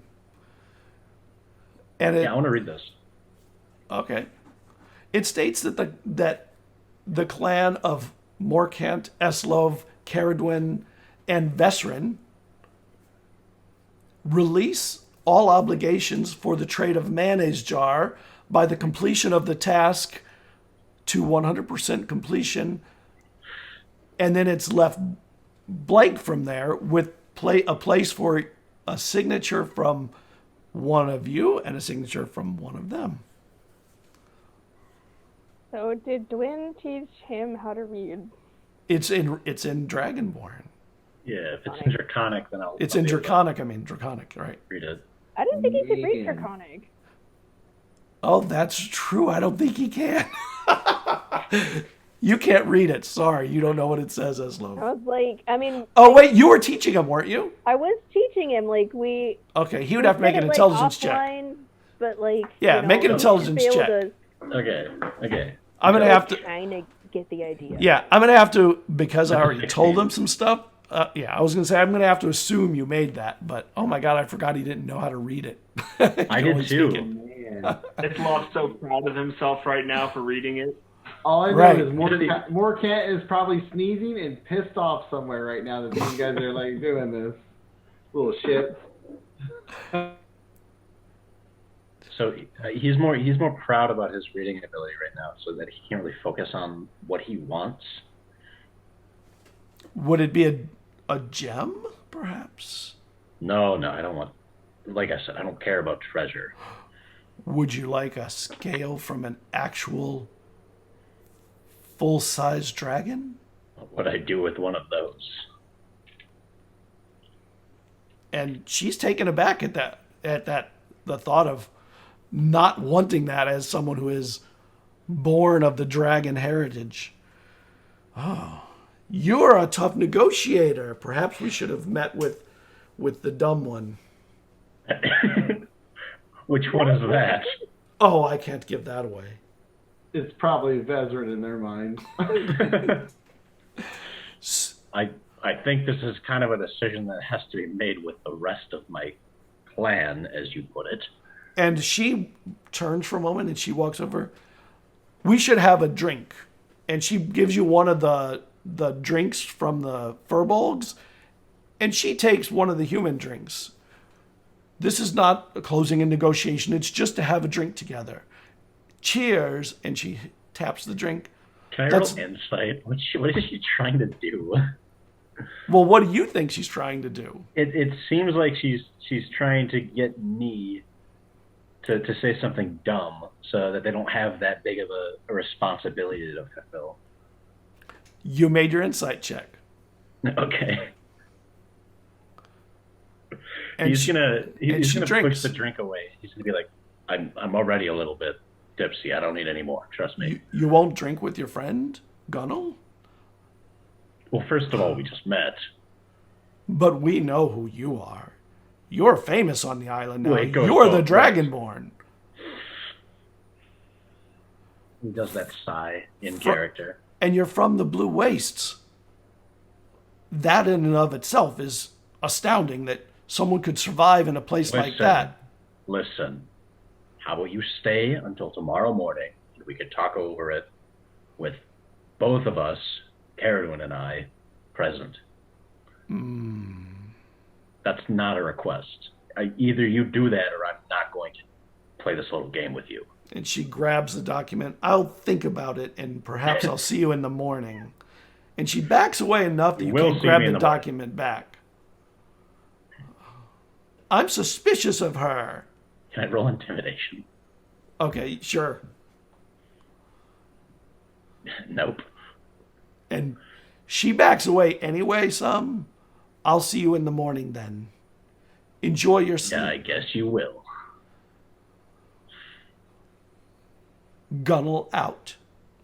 And Did she she turns. say that? Yes. She turns and steps away. Gunnel out. I love it. And she Gunnel's steps my away. new favorite kobold. Yeah, Eslov is chuckling to himself now. Oh my god, this kobold. Caradwin, what are you doing while you're in the house of your sister? Now that you've searched around, you don't find anything about Kuilen, whatever the name is that you've heard. But you do see that the sun is starting to break. You know, it's just on the horizon and the sun is coming up. Well, she's gonna go back to Eslov because her mom said make sure the kids get home, so she's gonna go pick up the kids, deposit them. Make me a perception check.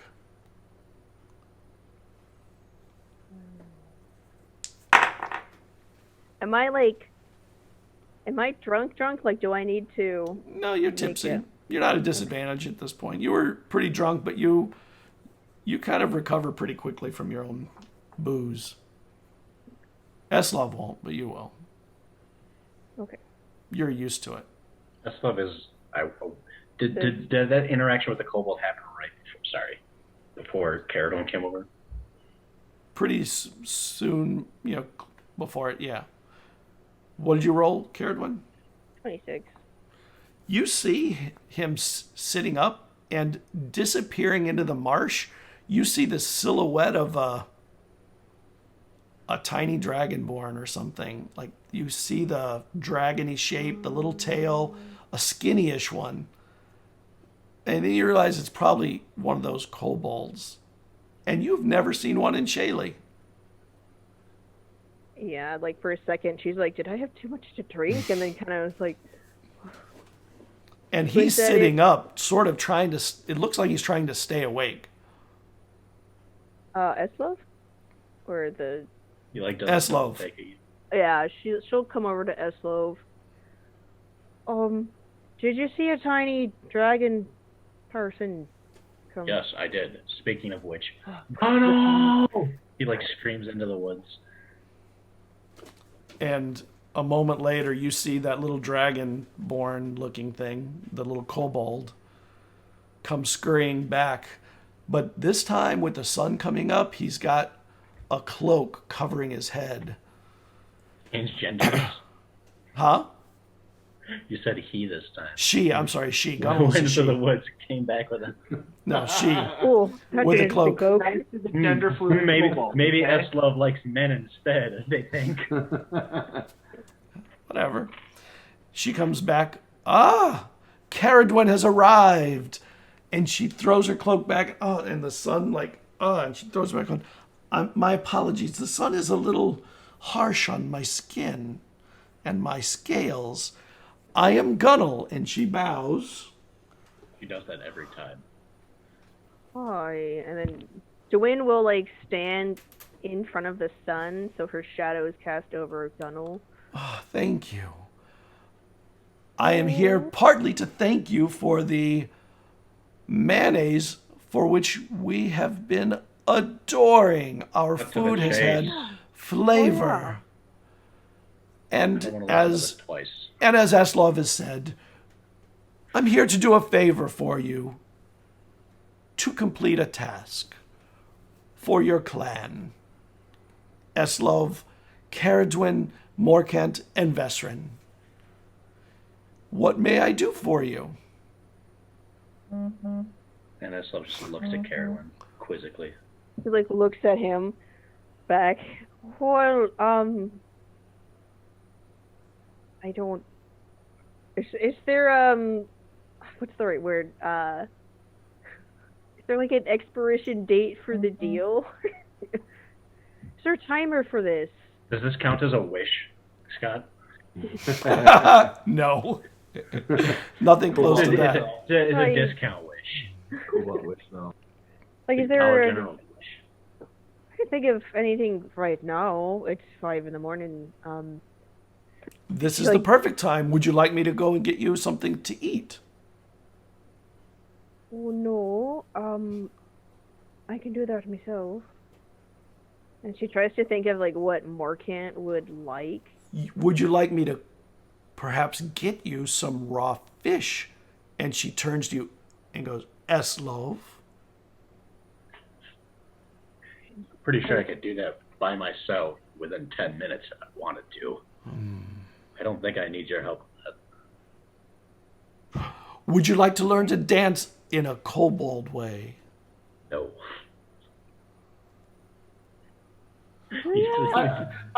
I'm sorry. I love how Essel's like, no. Immediately, with no hesitation. It's like a different I don't know. no. I don't know if it's obvious, but Eslov does not like kobolds so far. He finds them very weird.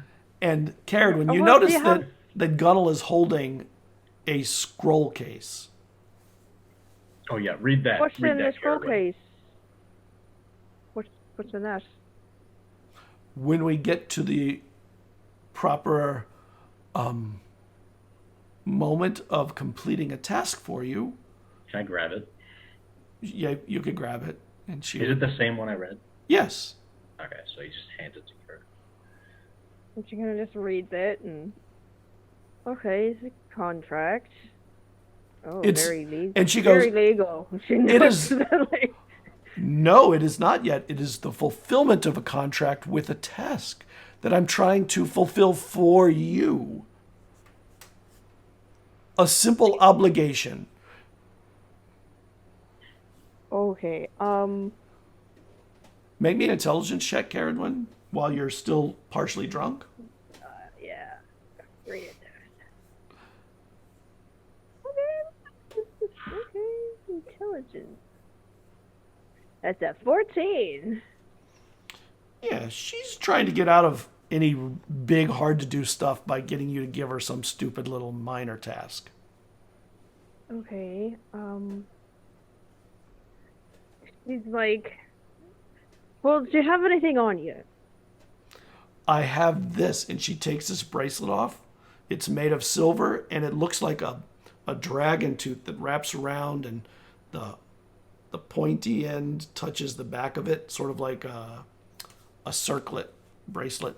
Silver from the mines on the island. And she hands it towards you. I'll look at it. Can I determine if it's like real silver? It's real silver. Yeah. Okay, and is it like a real dragon tooth? No, it's silver. It's silver in the shape of a dragon tooth. Oh, okay. Do I have any idea how much this silver bracelet's worth? For jewelry, it's decent. It's nothing amazing. There's no encrusted gemstones. There's no gold inlay. It's just silver hammered into the form of a dragon tooth. I think we'd be able to find something better than this, Caradwin. Oh, and then she'll, I'm just trying to think of what Morcant would like, because he's the one that sealed this deal, and she wants to get out of it, clearly. So,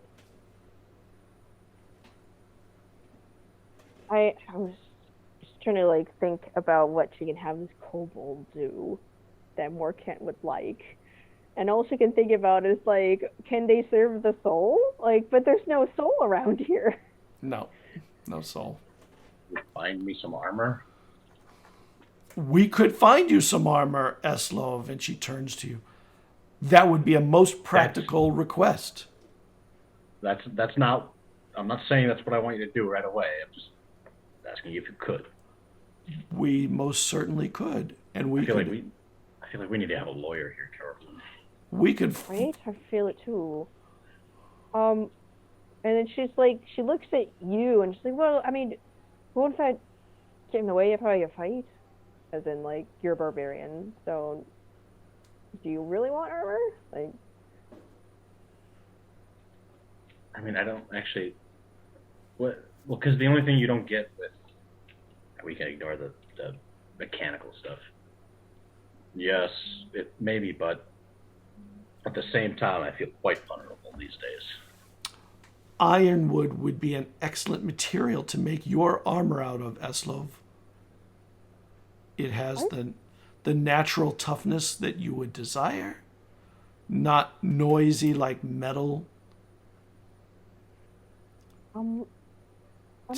He does look intrigued. Perhaps Kerboli under it for a comfort level that you wouldn't find from metals. And stitched with moose leather, I think. Yes.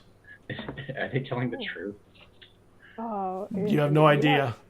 Insight. I don't think I've ever heard of this kind of thing. I do want to try rolling insight. It's a 15. Caradwin? Hang on.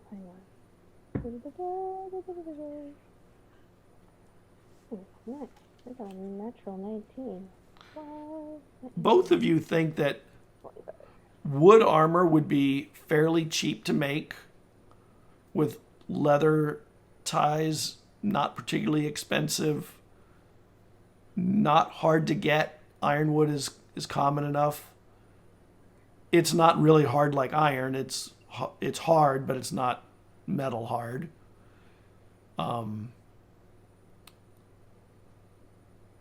It's from a lawyerly perspective, that would be an inexpensive, quick to create set of armor. Wood, huh? Yeah, wood. I'm guessing you would be the ones to make this. We would have it made for you by an expert craftsman at woodwork. Uh-huh. Mm-hmm. Expert to whose standards? Well, to a wood armorer, of course. Wood. So in the field of wood armory, this would be the best? I don't know about the best. I don't know what the best is. Nobody could define the best armor. It would be made usable and useful. I get the idea. Perhaps with a buckler to go along with. Have you seen my axe? I have, and I don't wish to see it. What am I going to use a buckler for? Oh. Perhaps not a shield. Perhaps a wooden axe as a backup. Yeah, that's a good axe. Sorry, No. the best wooden axe. The best wooden axe. Best wooden axe by the best wooden blacksmith. And Gunnel puts her hand out for the scroll case. Madam, if you don't mind, I think that you need to think upon this more. Yeah, we need some more time thinking of a proper trade. So hand back the contract. She puts it back in the scroll case. I will return soon. Okay. And she bows, and she looks at you both. Gunnel out. And she turns on her heel and heads to the marsh. Eslov does laugh very loudly. Every time she says, I just picture her dropping a mic and like backing into the woods. But she hasn't done anything. But she hasn't done elaborate anything hand gestures and What? like I see Gunnel doing like some elaborate hand gesture where she's like hand Gunnel out. She's Just like She's flamboyant. She grabs like sand out of her pocket. She throws it at the ground. She's doesn't make clouds, flamboyant. She She's just just- dives behind a bush. Yeah, she's flamboyant. She puts on a show, and She does the Homer Simpson thing. She like blends into the bushes and disappears. yes, perfect. Well, that's certainly a character. And while you're out there, you see all the brambles out in a patch over in that area that she heads towards and disappears into the brush of the marsh. She's like saying "ow" because she's walking through the brambles. No, not through brambles. They're nearby. Right. Well, I want to sleep. And then she like picks up the nieces and the nephew and then gets gets her stuff. And then deposits the children at Seren and then takes Eslov to her parents' house. Yeah. Parents' house. And Eslov Eslov being is the parents. Eslov is walking and stumbling about as he goes, but he gets there. And Not you gonna all wait get for in. Eslov to be sober before he goes to meet your parents. Don't worry, they're one's dead and one's asleep, so you're fine. Okay. And you all head to bed and finally get some sleep.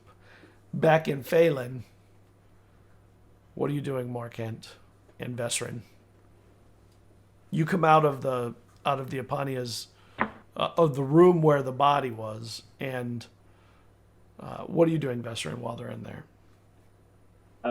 Vesryn would have probably left to go train for a little bit and just met up with Morcant after he was finished. Yeah, Rosea is waiting for you outside the Soul, and she says, today we will work on anticipation and your movement so that you stop being so clumsy with a weapon in hand.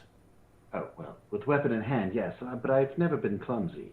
But the added weapon in hand definitely makes a difference. Come, let's go to the water's edge, if you don't mind. We should be careful near the water's edge. According to my friend Morcant, there are armed fish.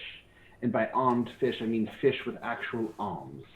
Don't be ridiculous. Get in the No. water. No, we actually spoke to a wizard who actually confirmed that they do exist. This is one of the silliest things I've ever heard. Can you get in the water? You need to be... The water creates restraint. It makes you less active, harder to move, and that difficulty strengthens your ability to react. I'm fine. Just be prepared in case they do show up. You'll have a weapon in hand, won't you? Yes. And when you get there, you see there's a pile of stones piled up, right there by the water's edge. Mm-hmm. I'd like you to go waist deep That's it. Nothing deeper. All right. And then she picks up a stone and throws it at you. Ow! What? Could you at least tell me that you're going to be throwing stones? That's the best you have? And she I throws didn't know- another stone. As I'm like starting to say some shit and dodge, like mother. You dodge. Right. She throws another and another. Can't you even catch a stone? You can't only dodge. Sometimes you have to parry or use your hands. They're part of your body, aren't they? Are they not? Yeah. So okay. And I'll attempt to catch a couple stones and smack my way with the sword as well. Yeah, she's throwing them really hard. They're hard to grab.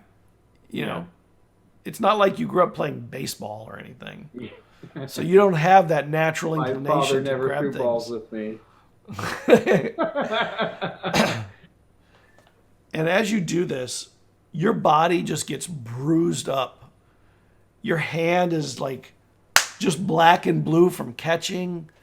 Yeah. And the pain is pretty serious. And after a while she goes, all right, you can exit the water. You definitely need work, but at least now you understand that failing to anticipate leads to pain and suffering. Yes. I got your message. Oh, We'll practice again in the morn. I so look forward to this. And then I will, as soon as I get out of the water, I go prestidigitation, so now I'm nice and clean and dry, and then I will head back into town. I can't go in soaking, dripping wet. I mean, No, not at all. You are bruised up pretty badly, but you know, you're not wet. Well, I disguise self, because I'm sure my head's got bruises, to look like myself without bruises. So...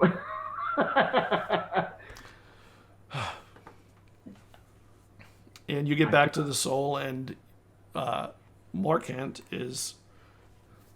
What are you doing, Morcant, after that? I guess I'm just going back to the normal soul duties, trying to return to my life before my adventuring times to an extent. Yeah, before your adventures begin again. Can I leave Soul there, and when I get closer, if he's like sweeping, cast presentation to clean whatever it is through Soul, so that way like his work is again Like done. a window or something. Sure. Yeah.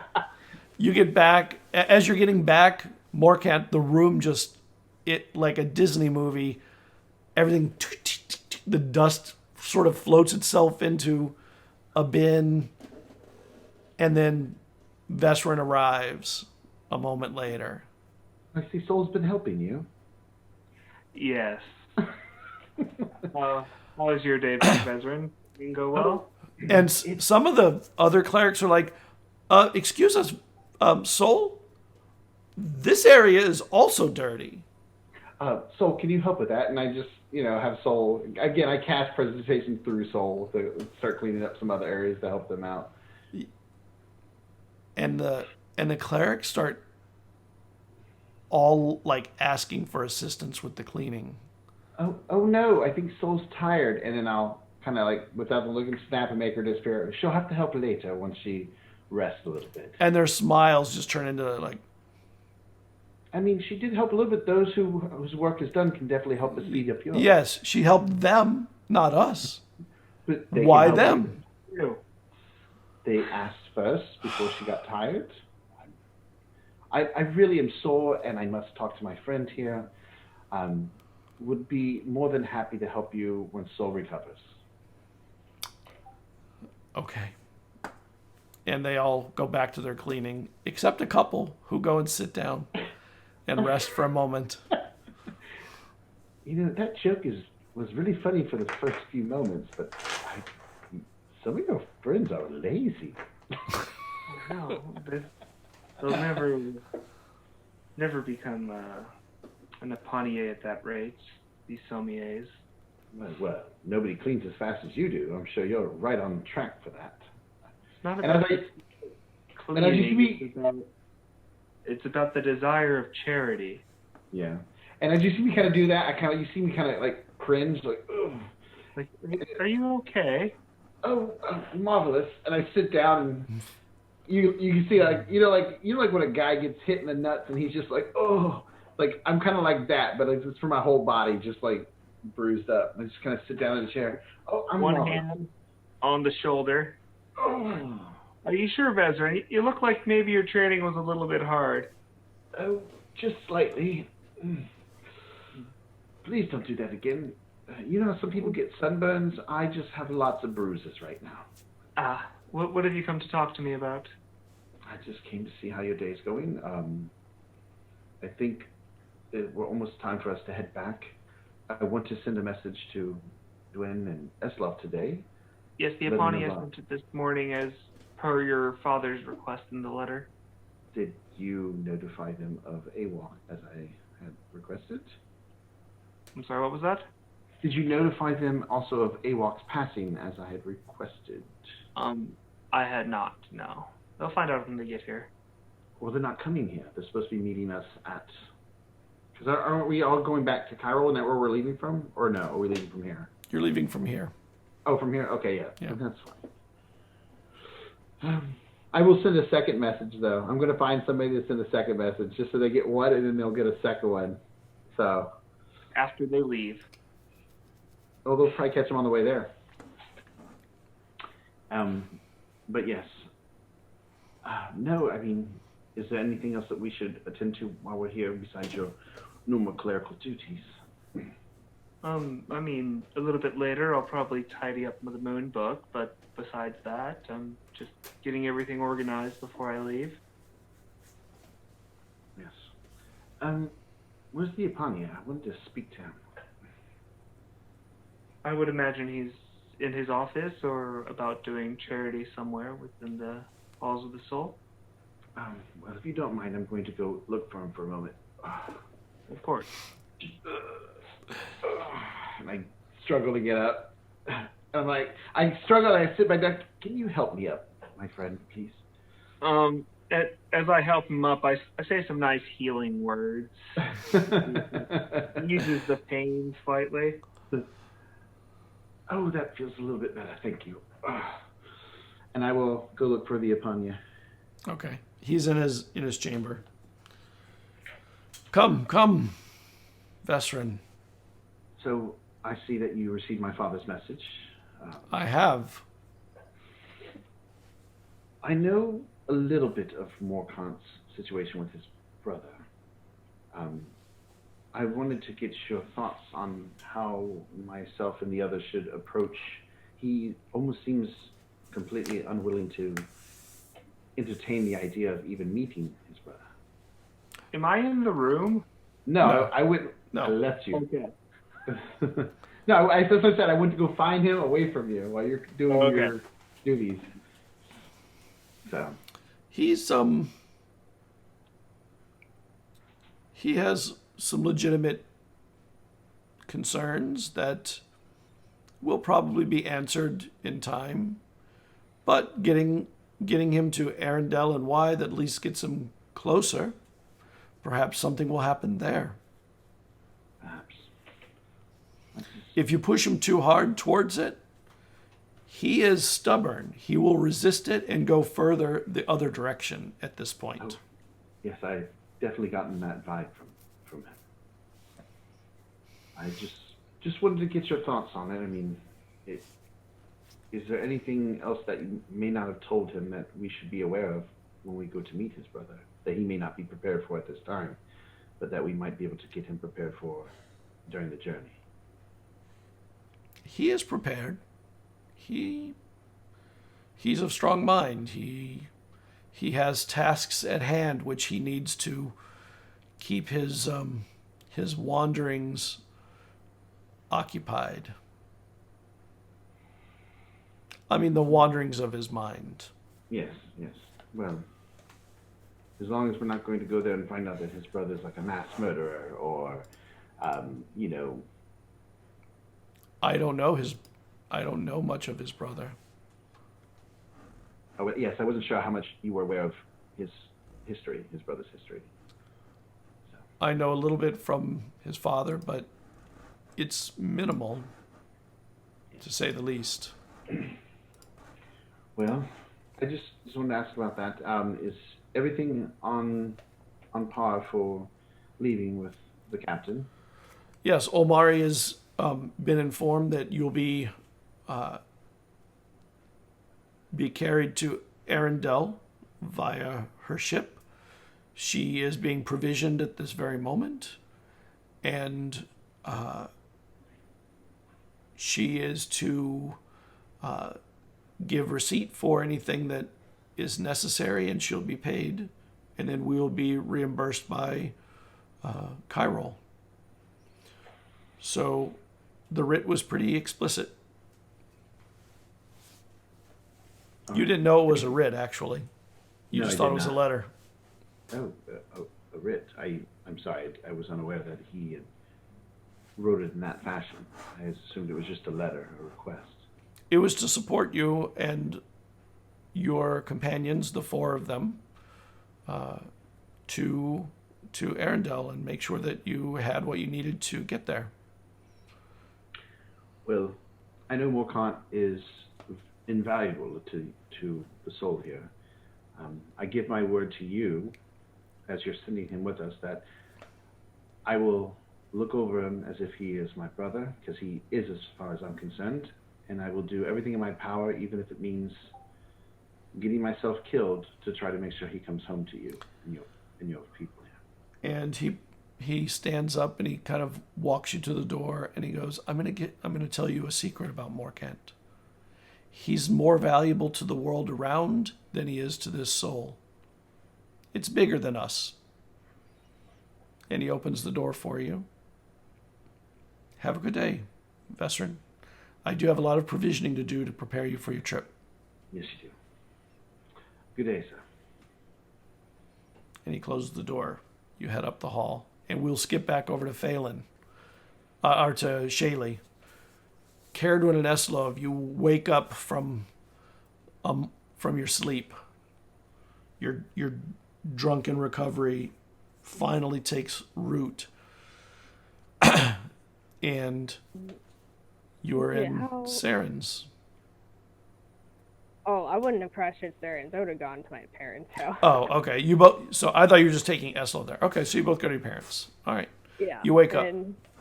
Yeah. How tired was Eslov when he got to her parents' house? Like, collapsed on the floor tired? He was pretty tired. I mean, not collapsed, but tired. Because that kobold woke. Did she wake us up like in the morning, or was it like in the middle of the night? It was late in the.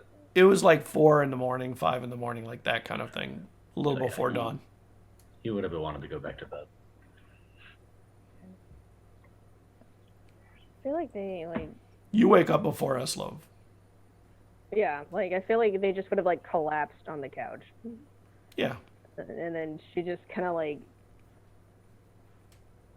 I don't know. Like I like to see they like dogpiled on the couch and just like she just like peels away, her arms half asleep. From the kitchen area, you hear the gentle placing of metal onto stone, and you smell something cooking. Oh, Mom's cooking. Comes into the kitchen. As you start getting closer, you hear her singing, and it's a song you heard when you were growing up about food and nourishing the body and soul and making you closer to nature and all of that. And the food smells amazing. And she doesn't. Come in. Morning. Oh. You startled me. I missed you, Caradwin. It's so nice to have you back. I even missed the bickering between you and your sister. You want to help me here? And she hands you a knife, and there's some chopping to do. Yeah, we just fall into like a routine that we're used to. Yeah, and she sits with you, and everything's too okay with you gone. Like, seems your father put a spell of tolerance on Sarah, and now everything's just okay.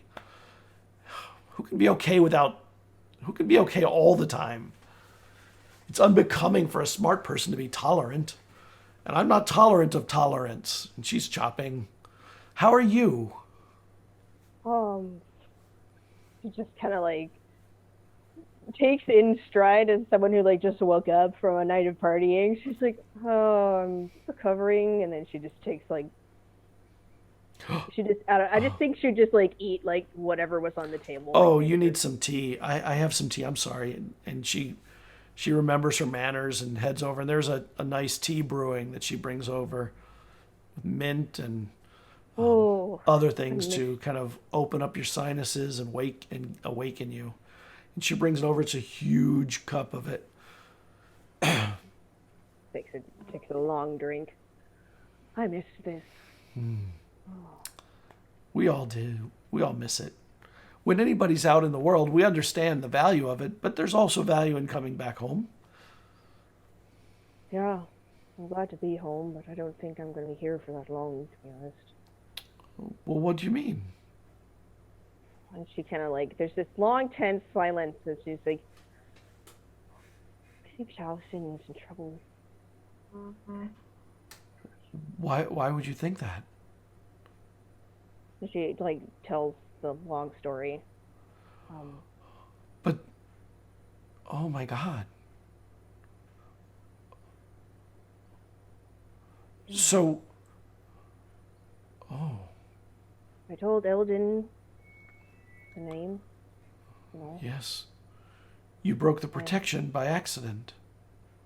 Well, yeah, I mean, if I had known, I would have just lied or something. But, you know, he's dying in my arms. I understand. Passions are truth as much as facts are they not?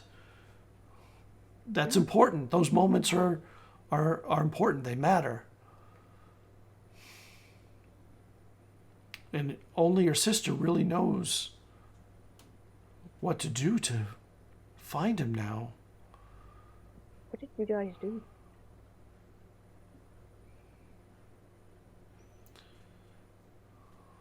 Well, your sister, she's been acting on her most fey roots for a while now, right? Yeah. You didn't really know that. Just nods. You're like, oh, sure. And I'm getting too old to chase her out into the forest every time she hears the stamping of a stag or something. You'll probably have to talk to her while she's, I would say, not clear of head.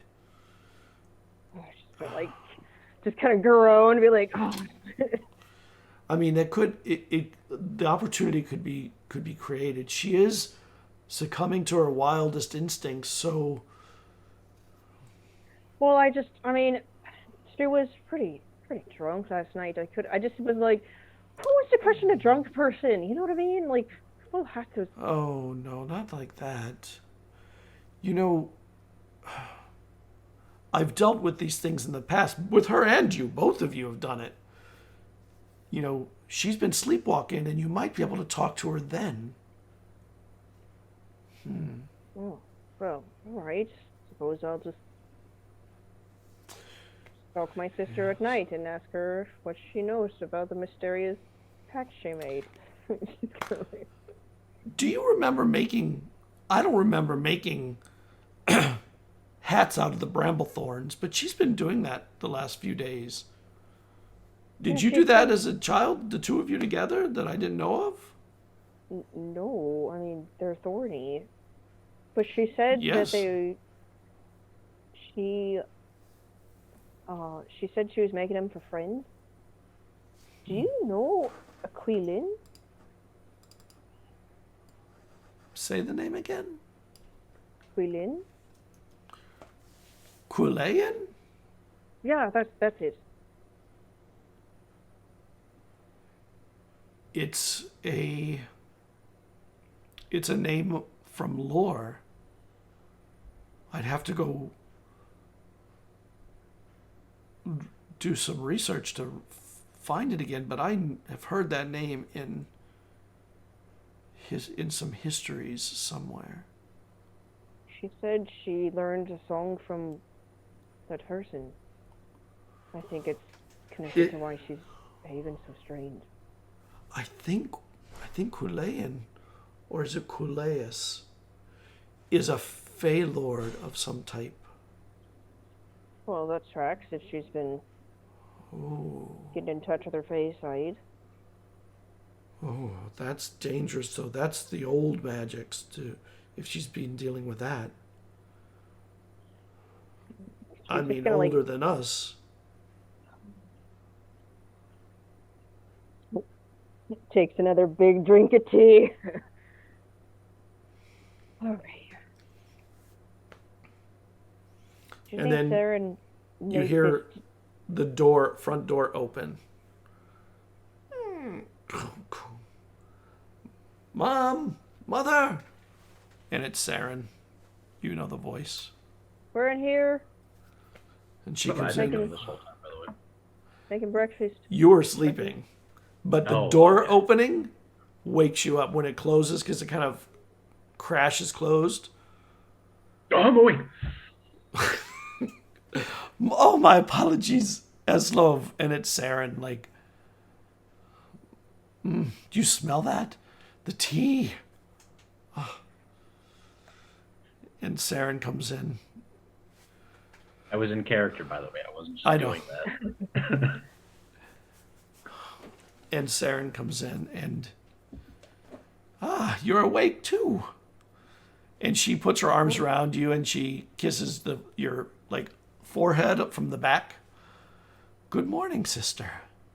Oh, morning. Oh. And she kind of pats her, I'm confused. Kind of you know how siblings are unused to warmth and kindness, so they're like, what are you plotting? What's behind this? That smells good. And your mom gets up and makes a tea. And she sits with you. She sits directly across from you. And your mom is over there cooking. I've got cooking to do. You two, you have your time. And she goes, I think I may have drank a little too much last night.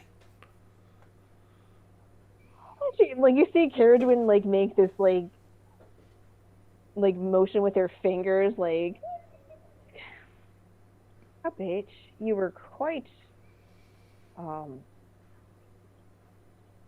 friendly. I'm still trying to recover. Don't worry, we'll fight or something later. I'm sure we will. But while I have I got bad news. I think I told Eldon about Towson. What do you mean? And she'll tell those the story of them in the battlefield and Eldrin dying. Sorry, I wish I could get that hard. You told him? And she puts her hands in her face and she just starts bawling. You did what? Oh my god. And she just and she's white as a sheet when the parts of her face you can see. Saren, I'm so sorry. Talison's in danger now then. That's why he's making me do these. And she stops herself. I'll go over and sit by her. Saren, what did you do? I can't tell you. I'm sorry. Okay. I'll be back. And she gets up and she quite literally runs out of the house. I'm gonna go and Eslov, you see Saren run out of the house and she looks very upset. Saren's fast, also. Yeah. She's a scout, so Dwin's gonna go after her. Saren, wait, maybe. I'm just gonna stay where I am. And the mother brings you a tea. He just kind of sips it slowly as he watches Caradwin run up too. It's sweet and minty. I'm gonna try to follow Saren and see where she goes. Don't worry, lad. They're always having arguments and fights like this. There's always somebody upset about something. But how can you learn without heated words? Am I right? Kind words are pretty good too, I've learned. And you run out, and you see she's running towards her home. Morgan's just getting a kick out of this session. I'll keep cracking. Everybody keeps cracking me up. Kind words also work. Aw, yeah. That's very Eslov. Yeah. I'll go up to like the window and try to like be sneaky about it. Okay. What she's doing. She opens up a basket, or lifts a basket, and inside it you can see all these bramble hats. And she looks around, and she grabs, there's a jar on the counter that looks similar to the jelly that you and Eslov had made. And she runs out the front door again. She runs to the front door. Okay, I'm gonna use my verbal racial to turn invisible. She runs out. Okay. And she runs out, and she runs almost directly across the road and into the property of another family, and goes, and you can see it's out in the distance, but she runs to their house, and she says something to somebody there, and that person comes out and starts following her. And they go, and basically you see her zigzag through the town collecting people, gets 4 or 5 of them, and they head towards the slough. That's the marshy, heavy water area south of the town. Okay. Then I'll trail them and see where they're going. They go out to a clearing, and it rises up out of the water. Like it's swampy, so there's like areas that have water that are knee deep, ankle deep, what have you. But this clearing, it rises up, and in the middle of it there's a stone, and there's symbols on the stone, and it's an old stone, and you have never seen it. But it looks a lot like the stone that called the beast of buried skulls. Okay, portal beast. Cool. And she gives each one of the people one of her bramble thorn hats. But before she does it, she dips the thorns into the jelly. She pours the jelly out and dips the thorns into it. And they all put one on their heads gently. And they take each other's hands around the thing. And they start chanting. The glen and the peak are for those that In some old words that you know some, but you don't know them all. Light comes on a silvery streak. Words Do I of the have like past a wind amidst the gist? mind, energizing up to a Well, they keep chanting it over and over, and you realize that their eyes have gone white, and they don't know you're there. And after a while, you can piece together pretty much the entire, I wouldn't call it a song, it's more of a poem, maybe? Yeah. Here, I'll post the words to you in Discord.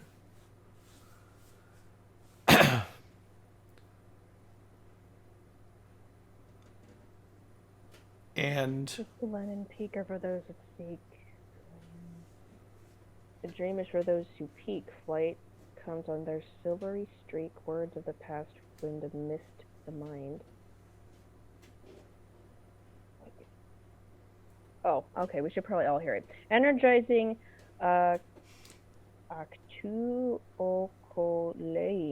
awakening.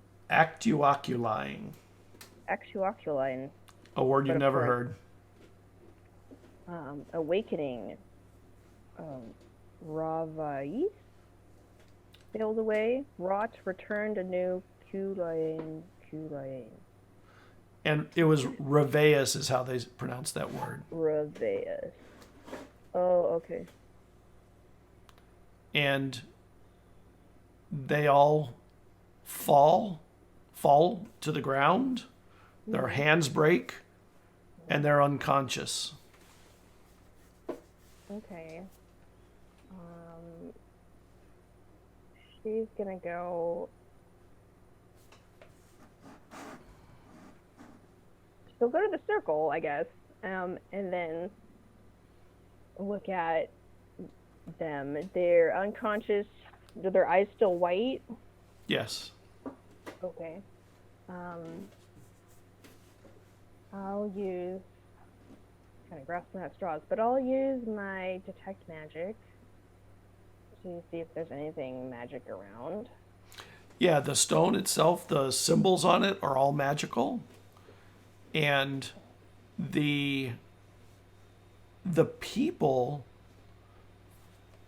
emanating from the thorns have a tinge of magic to them and between them, almost like a circle around them, Okay. around the stone. Okay. Is their circle of magic connecting to the stone magic? It doesn't connect, but it encircles it. Okay. She'll be frustrated because she doesn't have a paper or pen on her because she'll want to get a rubbing of that symbol. Well, there's multiple symbols. It's not a symbol. Oh, multiple symbols. Okay. Yeah. I guess she'll just wait and see what happens. And maybe a half an hour later, from the symbol, a bird flies out. A little small, like a sparrow flies out and lands on the ground, out of the stone. Is it like the little birds that we saw eating underneath the bramble? Yes, it's the same type. She'll go over to the bird, and then I'll touch the stone to see if it. And when you go to touch the stone, your hand touches it, and then it lifts up as a head, and form rises out of it. And this is where we'll break. Oh, okay. All right. Ooh, timing was right. Cool. So, who knows what's going to happen? Maybe it's just a skull or something that's coming out. Or No, maybe it has hair. It's probably nothing. It's probably nothing important. Nope, nothing that matters. Thank you, everybody, for joining us in chat. Thank you, Waffles Maple, if you're still here, for the raid. That was fantastic to have happen. We're happy that all of you are here for a night of mostly role-playing, some kobold negotiations that are always fun. They love their legal side. Who knows where this is going to go next week? It'll be crazy and crazier. Yeah. No monsters this week. Maybe next week. Maybe. Thank you, everybody. We will see Yeah. you next week. Bye. Thank you. Bye, everyone. Good night. Night.